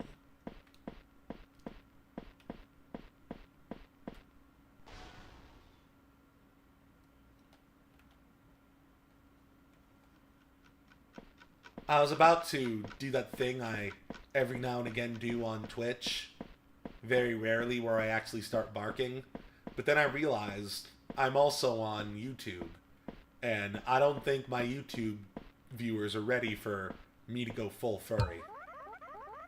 Hi, Bucky. Thank goodness you're okay. We already read this. I'm trying not to skip the dialogue too quickly, because they get mad when you do it. They notice. They notice when you're skipping the dialogue. And see, once again, I'm torn. Like, do I want to intentionally do the wrong thing to make them mad and make weird stuff happen in the game? I want to see weird stuff happen, but I'm also the type of person who really tries to play games earnestly. There's such a conflict when I'm playing this game. Like, I want to see what she says when I skip over and over and over again. Like what Walter did and what the, was it the duck who did it as well? But at the same time, like, I like video games, and I want to be playing the video game like I'm actually playing a video game. And if I know that that's a penalty and a bad thing that happens, I don't want to do it on purpose. It's so against my instinct. It's also why I haven't hit her a bunch of times. Because one of the few things I know about this game is if you hit Olive Otter a bunch of times in her minigame, something creepy happens. I'll do it eventually, guys, I promise. But, like, it's so difficult for me to force myself to do it because, like, I don't want to miss out on other stuff because Lynn tells me it's a point of no return. And also, like, it's just so against my instincts as someone who plays video games. It's so frustrating, but at the same time, it just makes me respect this video game more.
I'm not going to forget this time to go to the other area once we run out of coconuts to find here.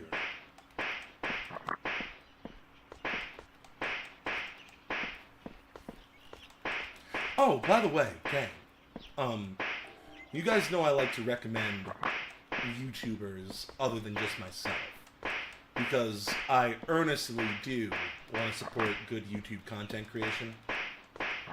And just generally, I want my viewers to get good entertainment, because I view that as literally my job. So, YouTuber I would love for you guys to subscribe to if you're not already. His name is, I shit you not, Manly Badass Hero. A much more popular YouTuber than me, but not like a super big one, so you might not have heard of them. He is constantly digging the depths of all sorts of weird video games. Horror games, like weird fourth wall breaking stuff. He's always at like the bleeding edge of that shit. He's a Let's Player. And you know, Let's Plays on YouTube aren't like the biggest thing anymore like they used to be.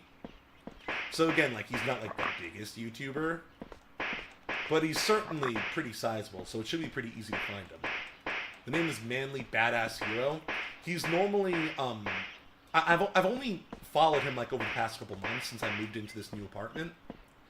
But what I like about him is he makes it very easy for me to find new games to stream because we have very similar taste in horror games. So sometimes I'll just watch like the first couple minutes of a video he'll make and intentionally not watch the rest of it because I know like, oh, this is the kind of thing I would love to stream. So it's actually been kind of a help for me finding games like this, like Let's Find Larry, like this game. Lynn, Oblivion is going to be very soon. I basically want to get bored with this. And then it's going to be for the rest of the night. That's when Oblivion is. Oblivion is going to be the rest of this stream once I get bored with this game. We've been streaming for how long? Let me see. 3 hours? So, probably soon, I'd say. Let's say, let's wait for a couple more scary things to happen in Shipwrecked 64. Hey, watch it! Sorry. And then we'll, then we'll do it. Then we'll play Oblivion, because I really do want to play Oblivion.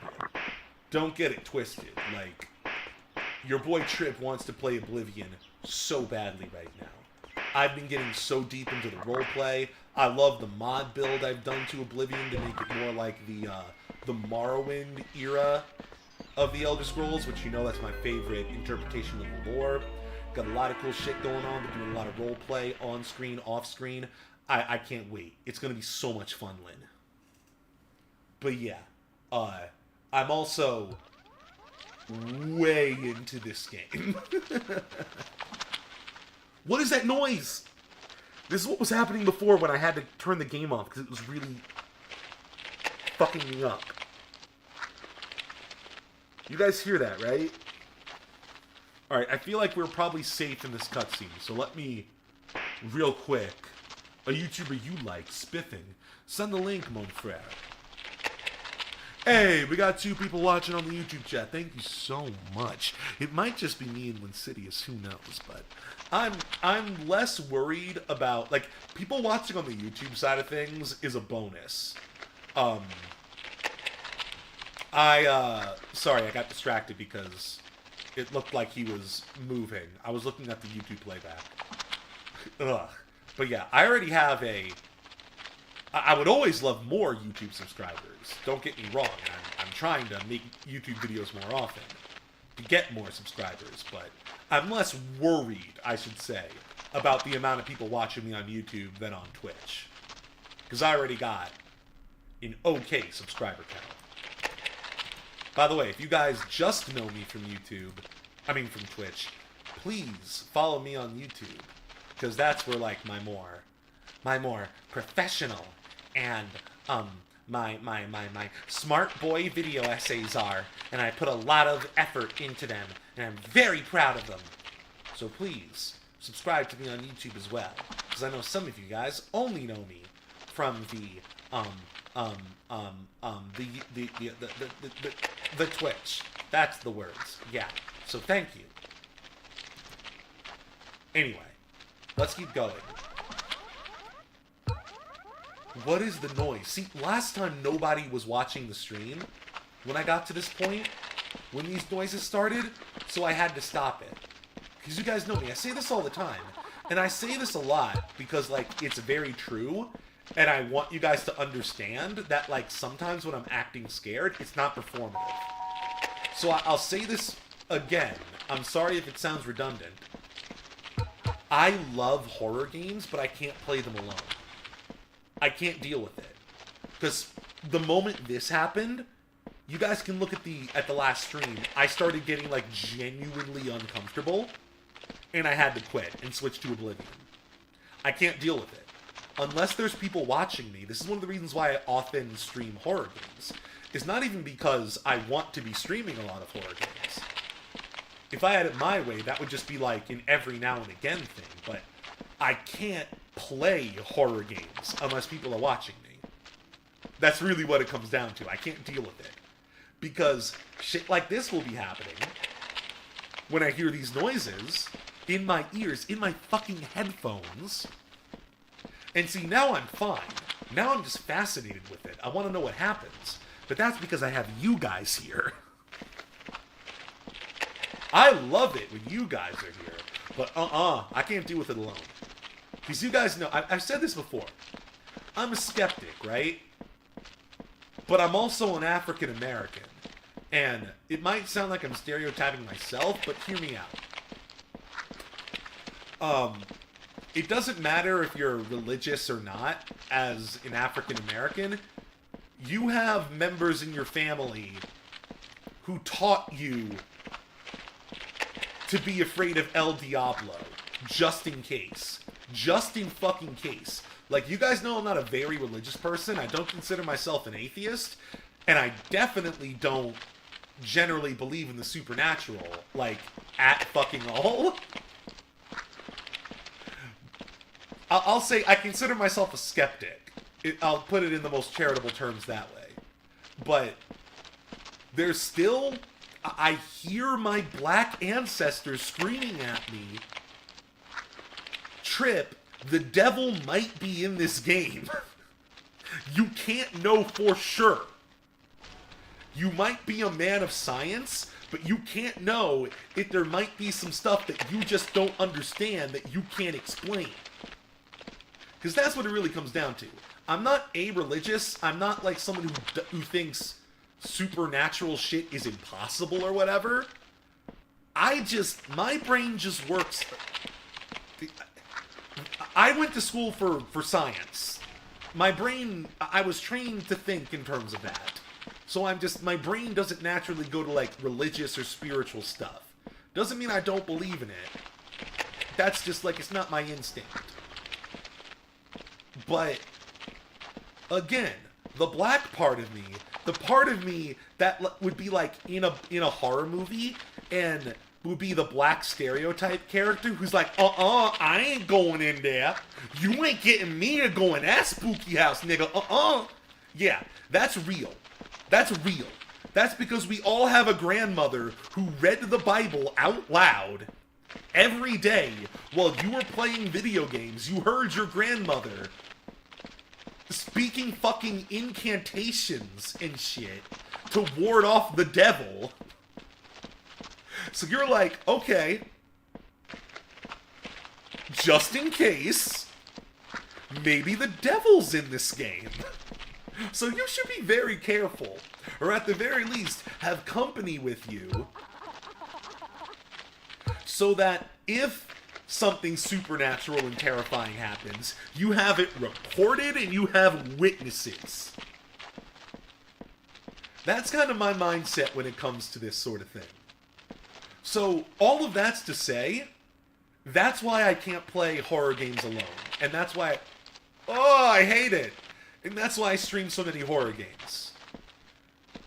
I disproportionately stream horror games beyond the amount that I actually play horror games in my own life. Because oh my god, this door is open now! Oh no!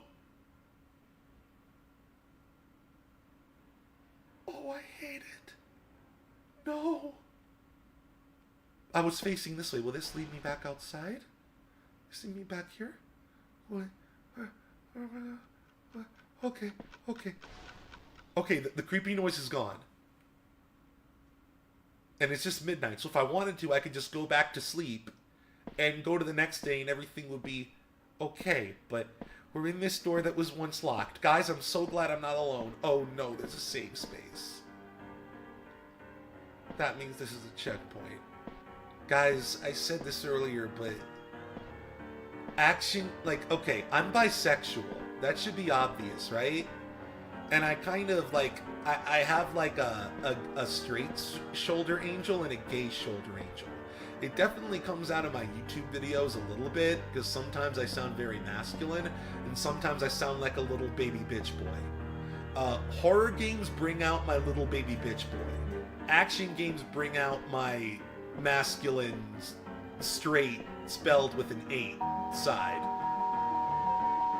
So, yeah, I'm in little baby bitch boy mode right now, and I apologize. Indeed, Barbecue. What the fuck is this? Why do they worship beavers? Why is there a beaver shrine? Why is there a beaver statue? It can't be me, right? It can't be me, or I guess I'm not Bucky Beaver. I'm just the, the game player. And, he's breaking the fourth wall and talking to us. So, my friend Bucky Beaver, who I'm guiding through this adventure, and I love you, Bucky Beaver. I love you. I want you to know this. I know Trip, but remember, I'm not gay. I know Bucky Beaver. Unless you're gonna give me heroin. Yeah, I know Bucky Beaver. We talked about this in the last episode. Okay, as long as we're on the same page there. But yeah, I really do like Bucky Beaver. He's a sign of comfort to me in this game as I'm playing this game. Why are they worshiping Bucky Beaver? Because I want to believe this isn't Bucky. I want to believe that this is just another beaver. And maybe there's some lore here about why the wolves worship beavers. Also, this music is good right now. Is this Chief Wolf playing the piano? Because we know he likes to play the piano. Oh no, why'd the music stop? Okay, it looped, thank God. So let me continue my insane monologue. So, I really want to believe this isn't Bucky. Because it doesn't make sense. Like, in the linear narrative of this game, this doesn't make sense. Because the wolves don't know Bucky. The wolves are kind of creeped out by Bucky being here. And I still don't know exactly why that is. We crash landed, Bucky and his friends crash landed on this island that's filled with a just modern society of wolves. Who for some reason can't leave the island even though the volcano's about to explode.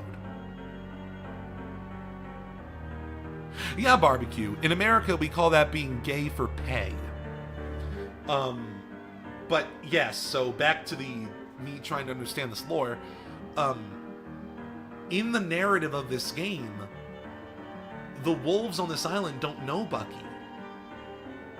So it can't be Bucky, right?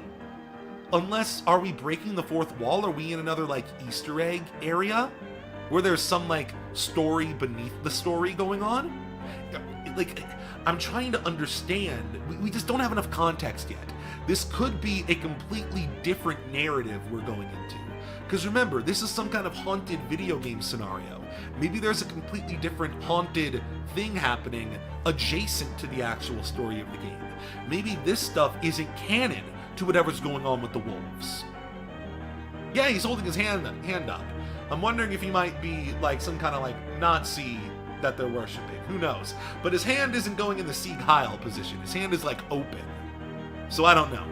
But yes, I made a joke about that earlier, Barbecue. We're on the same wavelength. But Jesus Christ, Barbecue. Please don't do meth, buddy. You're very young is my understanding. Please don't do meth. But anyway, yes, so I'm just trying to figure this all out. There's a lot of angles this could take, and I don't know yet. So let's just keep going. Honestly, this piano music is nice. Like, just as like a musical composition. I actually genuinely like it. Can we just like, let me shut up for a second. Let's listen.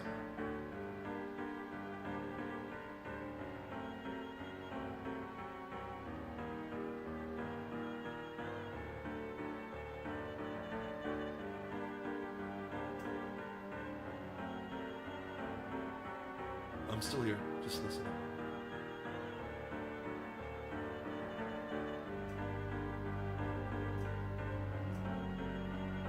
Sounds like there's something bassier coming in.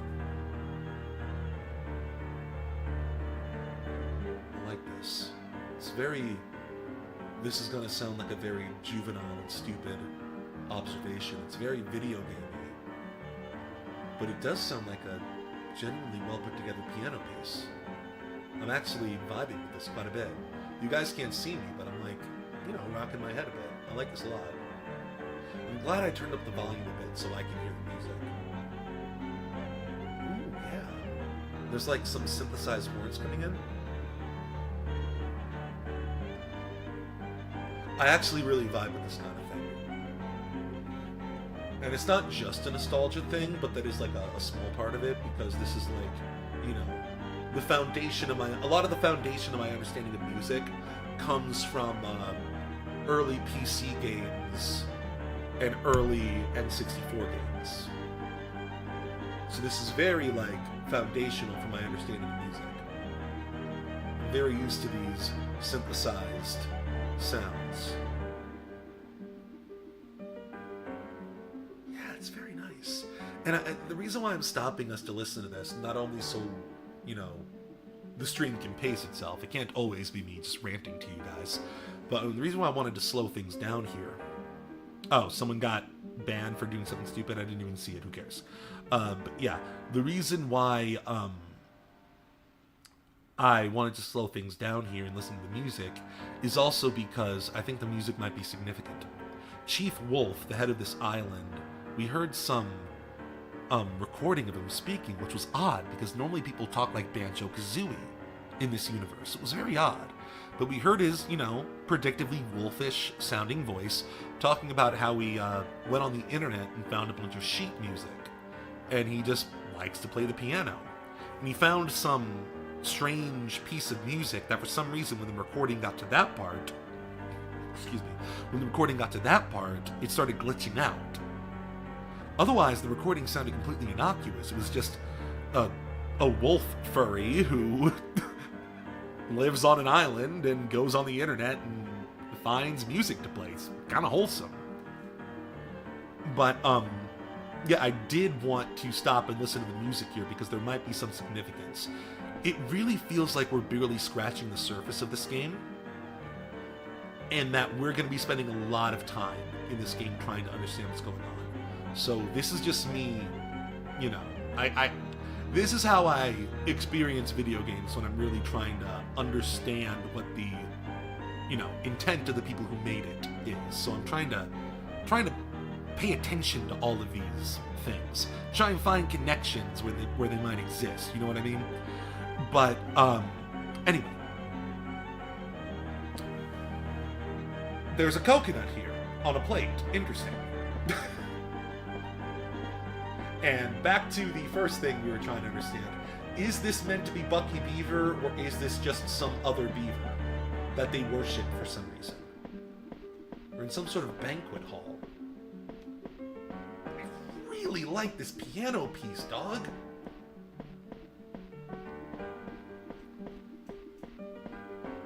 Like, it's not trying too hard. It's not trying too hard. Like, this could have been like some... I don't know. Maybe I'm wrong. I have a feeling this game was made by relatively young people. This could have been like some teenager, like, really going like all out with the piano, but like it's just held back enough. It really has like a sense of like artistic understanding to what they're doing here. It still does feel like something I might hear in some obscure N64 video game.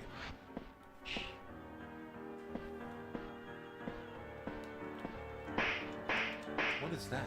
Blue.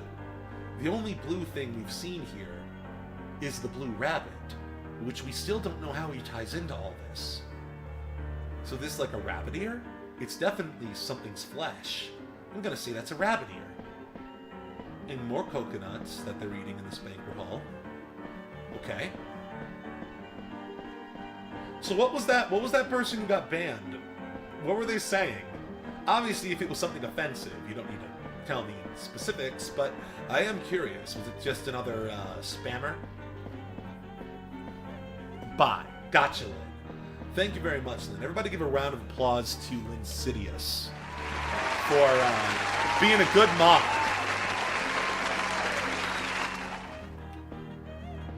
Get cheap viewers. God, I hate that shit.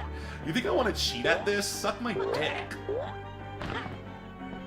Suck the fattest part of my dick. I want real viewers, bitch. I ain't no cheater.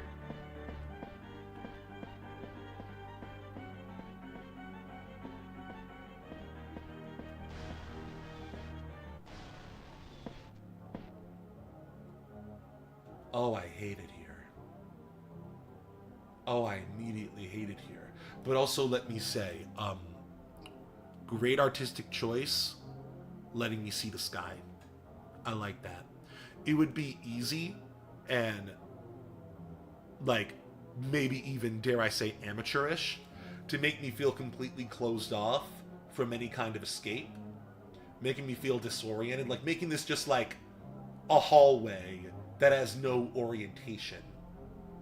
But letting me see the sky and the windmills that we've seen before puts me just at ease enough to make me not quite know how scared I should be right now. But at the same time, we can see outside, but it's still barred. We can't escape.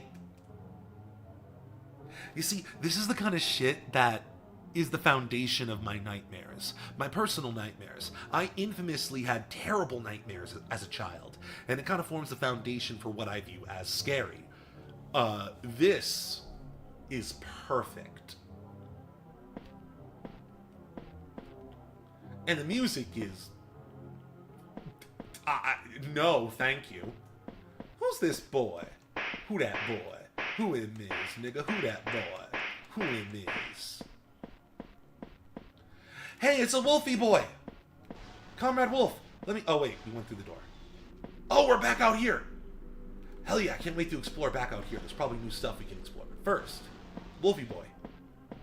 Sup, dog? We in some kind of, museum? Ooh, savesies.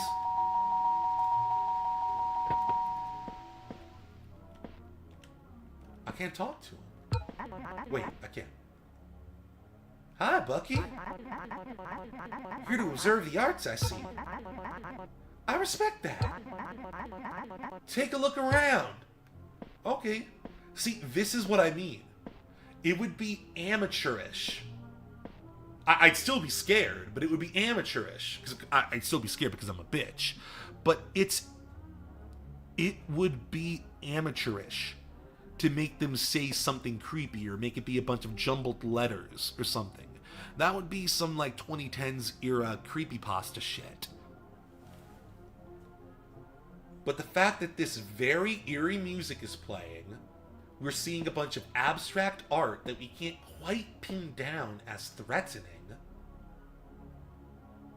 There's people here who are acting like it's normal. Again, this brings me back to the essence of this kind of horror. I keep talking about it like when we were playing Endocopia. I keep making comparisons to Endocopia when I talk about this game. And that's because a lot of the same brilliance is here. This game understands what it's like to play a video game from this era when you are a very small child. And you don't know what is normal, what is okay, what's possible. It's perfect. This game is perfectly capturing it. Again, it would be easy to make this area even scarier. Because this is clearly somewhere we're not supposed to be. We went through a bunch of weird shit to get here. It would be easy to make this boy say a bunch of random, like, spooky shit, or gibberish, or Zalgo text, or whatever. It would be easy to make us feel completely closed off and not even know where we are. But the fact that we can see the sky, but it's covered with bars. The fact that we can see the windmills, and we've seen windmills before, so we vaguely know where we are in the world. The fact that there's quote-unquote normal people acting like this is part of the video game. But the fact that this fucked up, weird, eerie, ambient music is playing, it's throwing us off kilter in that childlike sense. We don't know if this is okay. We don't know if we're safe or not. That's the fear. Do you guys get it? Am I just talking like a crazy person? Or do you get what I'm getting at here? This is really what it was like to be like 4 or 5 or 6 years old, playing, in the case of Endocopia, like late 90s PC games. In the case of Shipwrecked 64, late 90s Nintendo games. Thank you, Barbecue. You get it. Cool. Barbecue is young and cool, so if he gets it, then that's how I know that I'm still young and cool. This place is amazing. After a while, you begin to forget. All of this. Most will never see it. I commend you, though. Wow, so there's a lot here. Let's hear it again. Hello. Nice to see you around here, Bucky. Isn't this place magnificent? Seriously. Wait, he's saying something different now. Oh, that's fucking me up. What was he saying before? Again, this game feels like a fever dream sometimes. And I honestly love that feel. I love when a video game gives me that, like, well, that fever dream feel, I'll say, to put simply. What was he saying before? That was real, right? You are so cool, Barbecue. But yeah, he was saying it's places like this help you forget. I'm assuming either forget that they're all gonna die from the volcano, or forget that they're all trapped in this video game, but let's set that aside for now. He was kind of subtly breaking the fourth wall, like, you found this Easter egg location, not a lot of people will see it, isn't it great? And places like this, it helps you forget. That's what he was saying before. Fever dream, exactly, it's so good. Yeah, Barbecue. And I've never actually had a fever dream, but, you know, I'm infamously someone who suffers from sleep paralysis, so, like, I guess that is close to, like, what people colloquially imagine when they think of a fever dream. Like, just the weird delusional state of half sleep, where, like, your mind is going in weird, almost non-linear directions. That's kind of what I mean when I'm saying, like, fever dream. That plus it's scary is what I mean when I say something feels like a fever dream. Has anyone actually had what could be described as a fever dream? I'd really be curious what that's like. I've seen artistic representations, but I've never actually heard someone describe it in a literal sense. Okay, he's just saying normal shit. This art is beautiful. That's so unsettling. I love it.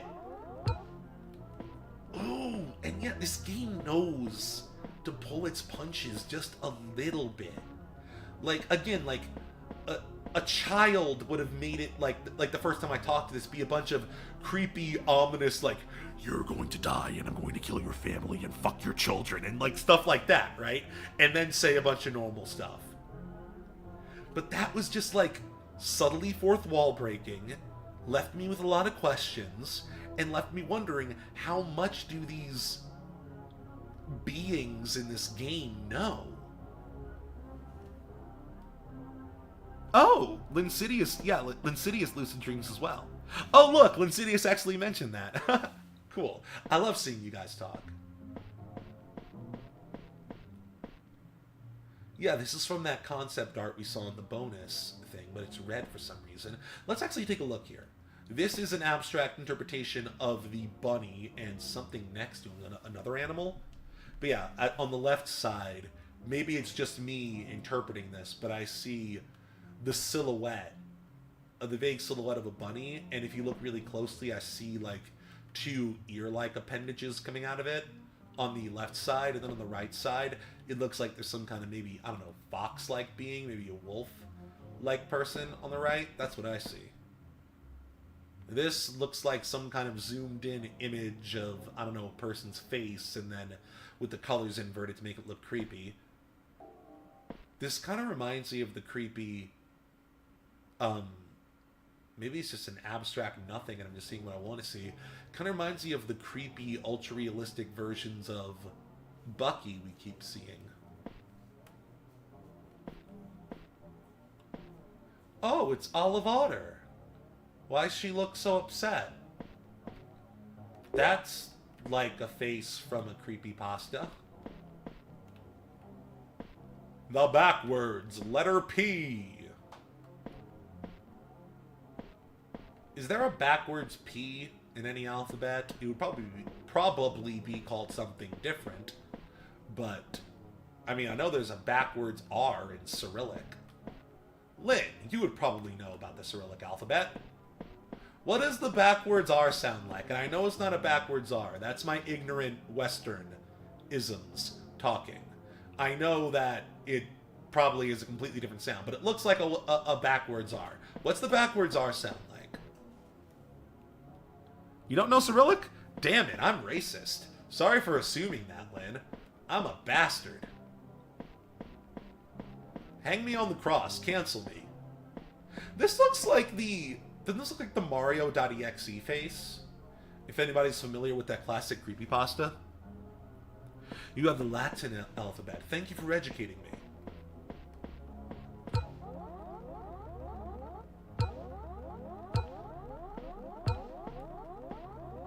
What? He's doing it again! I commend you, though. Wait, no, was that the normal stuff? What the? No, God, it makes me feel like I'm going crazy.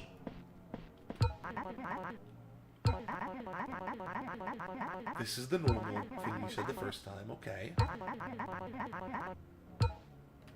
Yeah, I really don't know jack shit about Croatia, and I'm glad you're here to set me straight, Lynn. All these codes, what the... Okay, it's getting slightly frustrating. Not in a way that I'm mad at the game, but in a way that I'm like, I'm ready to make progress.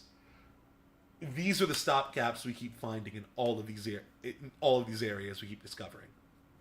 Keypads. We need to know how to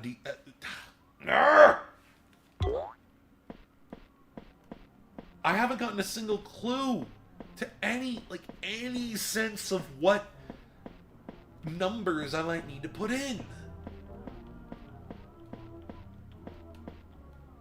I can't stay mad at this game.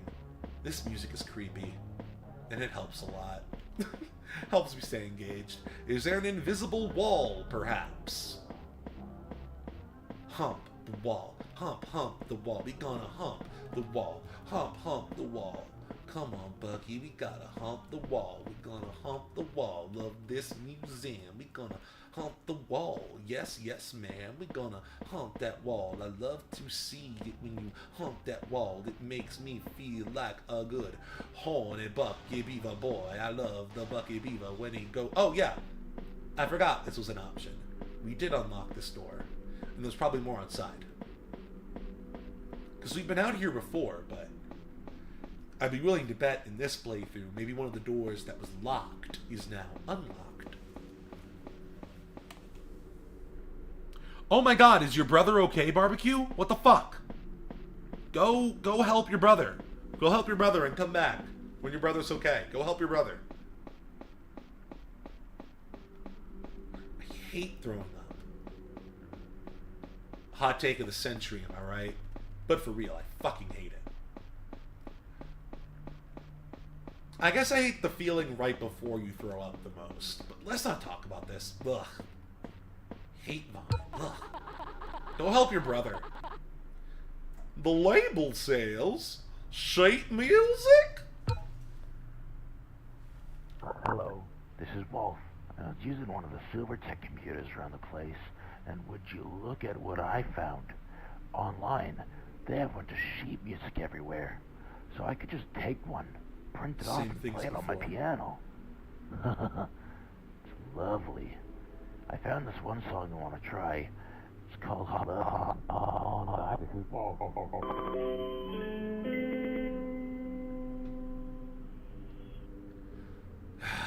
Lynn, what do you think? Should we switch off to Oblivion or should we try to find one more thing? Because we keep getting stopped by these codes, and none of these doors are unlocked. I was hoping that would be, like, the critical path forward. But now I don't know what the critical path is. You think Oblivion? Alright, Lynn. Let me do one more sweep around here, see if there's any path forward.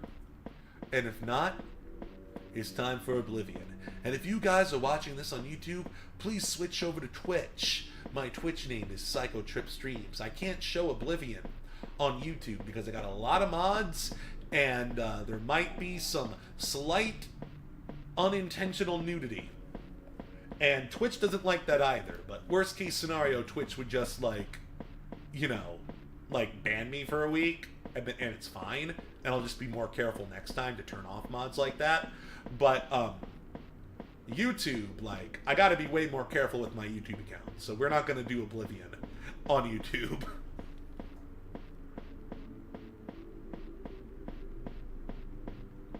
Playing Fallout 76. You know, I own Fallout 76, Kingstone.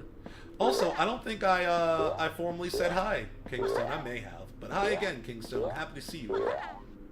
As always.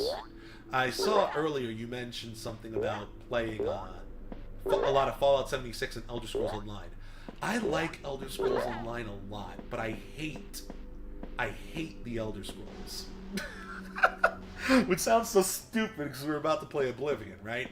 I hate to sound like one of those pretentious hipster bitches. I don't like modern Elder Scrolls. I don't like it. And it's weird because I do like ESO. I think ESO, like, as a game, even though, like, it has all those problems MMOs always have, where, like, there's a lot of just stupid shit they do, a lot of dumb updates, a lot of weird balance shit, but fundamentally, I really, really like ESO. Who is this guy? There came a point in the storyline of ESO where it just was such an insult to how I understood the Elder Scrolls universe that I never wanted to pick it up again. I had to put it down. I know the exact moment, I know exactly what it was, and I was just so disappointed by what the Elder Scrolls had become based on when, like, compared to when I fell in love with it, that I just had to put it down. Despite, again, I have to emphasize, really liking the MMO as a whole. Yeah, we might play 76 together, because 76, what I remember from it, 76 I got on my last birthday. I think I got that as a birthday present or something. We streamed 76 on my last birthday. But, yeah, that's just Fallout 4 without mods, and, like, slightly better, which I can get into that. Especially now that it's not a complete and total shit show, but, you know. Anyway, it's time to switch off to Elder Scrolls 4, Oblivion.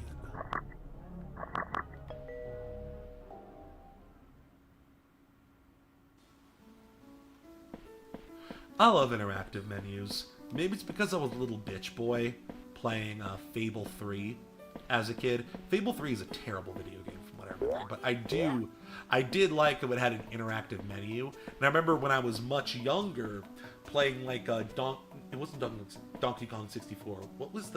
There were certain N64 games that had interactive menus like this that I really liked. I just like the concept. It's a very odd vibe to have like a 3D menu in an actual space in the game world. It's cool. It kind of like throws my brain off in a cool way. But yeah, I think Banjo-Kazooie had something kind of like that. I've always liked that in video games. Again, to give you some insight into my weird night terrors as a child, a lot of them involved, like, took place in video games, and when I would pause the video game, it would take me to places like this. Like, it would always be like a 3D pause menu where I would hopefully be safe from the Monstars. Like, I would honestly say Fallout 76 is my favorite Fallout when I have friends to play it with. Wow, alright, well I'll have to boot that game back up at some point. Now, let us end the stream on YouTube. If you guys would like to follow me on Twitch, I am Psychotrip Streams. Thank you so much for watching Shipwreck 64. We are going to be playing a lot more of this game. And don't you guys worry, we are going to get back to playing Like a Dragon Infinite Wealth. I love that game. But, I mean, we gotta plumb the depths of Shipwreck 64. So get ready for the next couple of weeks to be a lot of Shipwreck 64, a lot of strategy games that I've been playing, and a lot of my heavily modded Elder Scrolls 4 Oblivion. Gonna head to bed? Alright, barbecue. Well, I'll see you on Thursday then. So, we're gonna go play Oblivion. When Cydia says, Trip, how come I got to decide on the outcome of you playing Oblivion? Just because I didn't feel like picking. And also, I don't know when you have to head to bed, and I would like for you to be able to see both games, because you didn't get to yesterday. That's why. It's a cross between not not feeling like picking personally and also just wanting you to be entertained as a viewer of the stream.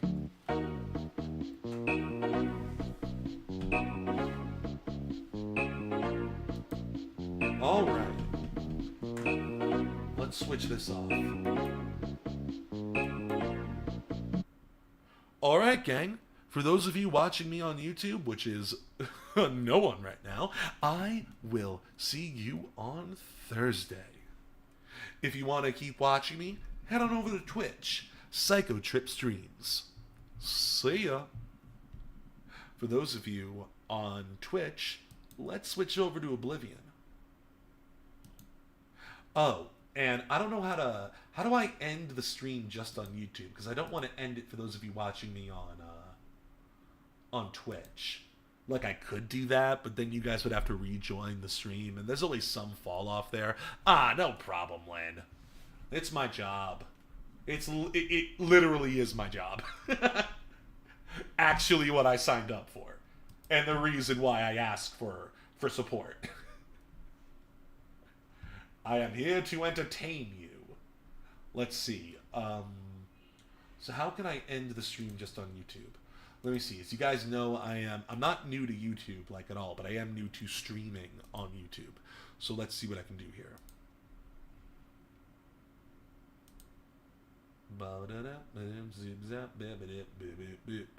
Edit video?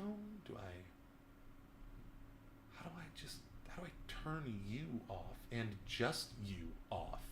I don't know. How do you get me off? I mean, turn me off. I might just have to... The quickest way would be to end the stream and restart it just on Twitch. Are you guys okay with that? Will you guys commit to rejoining the stream if I do that? And then next time maybe I'll figure out the more efficient way to just end it on YouTube and head on over to Twitch. Because I have no idea how to end it solely on YouTube.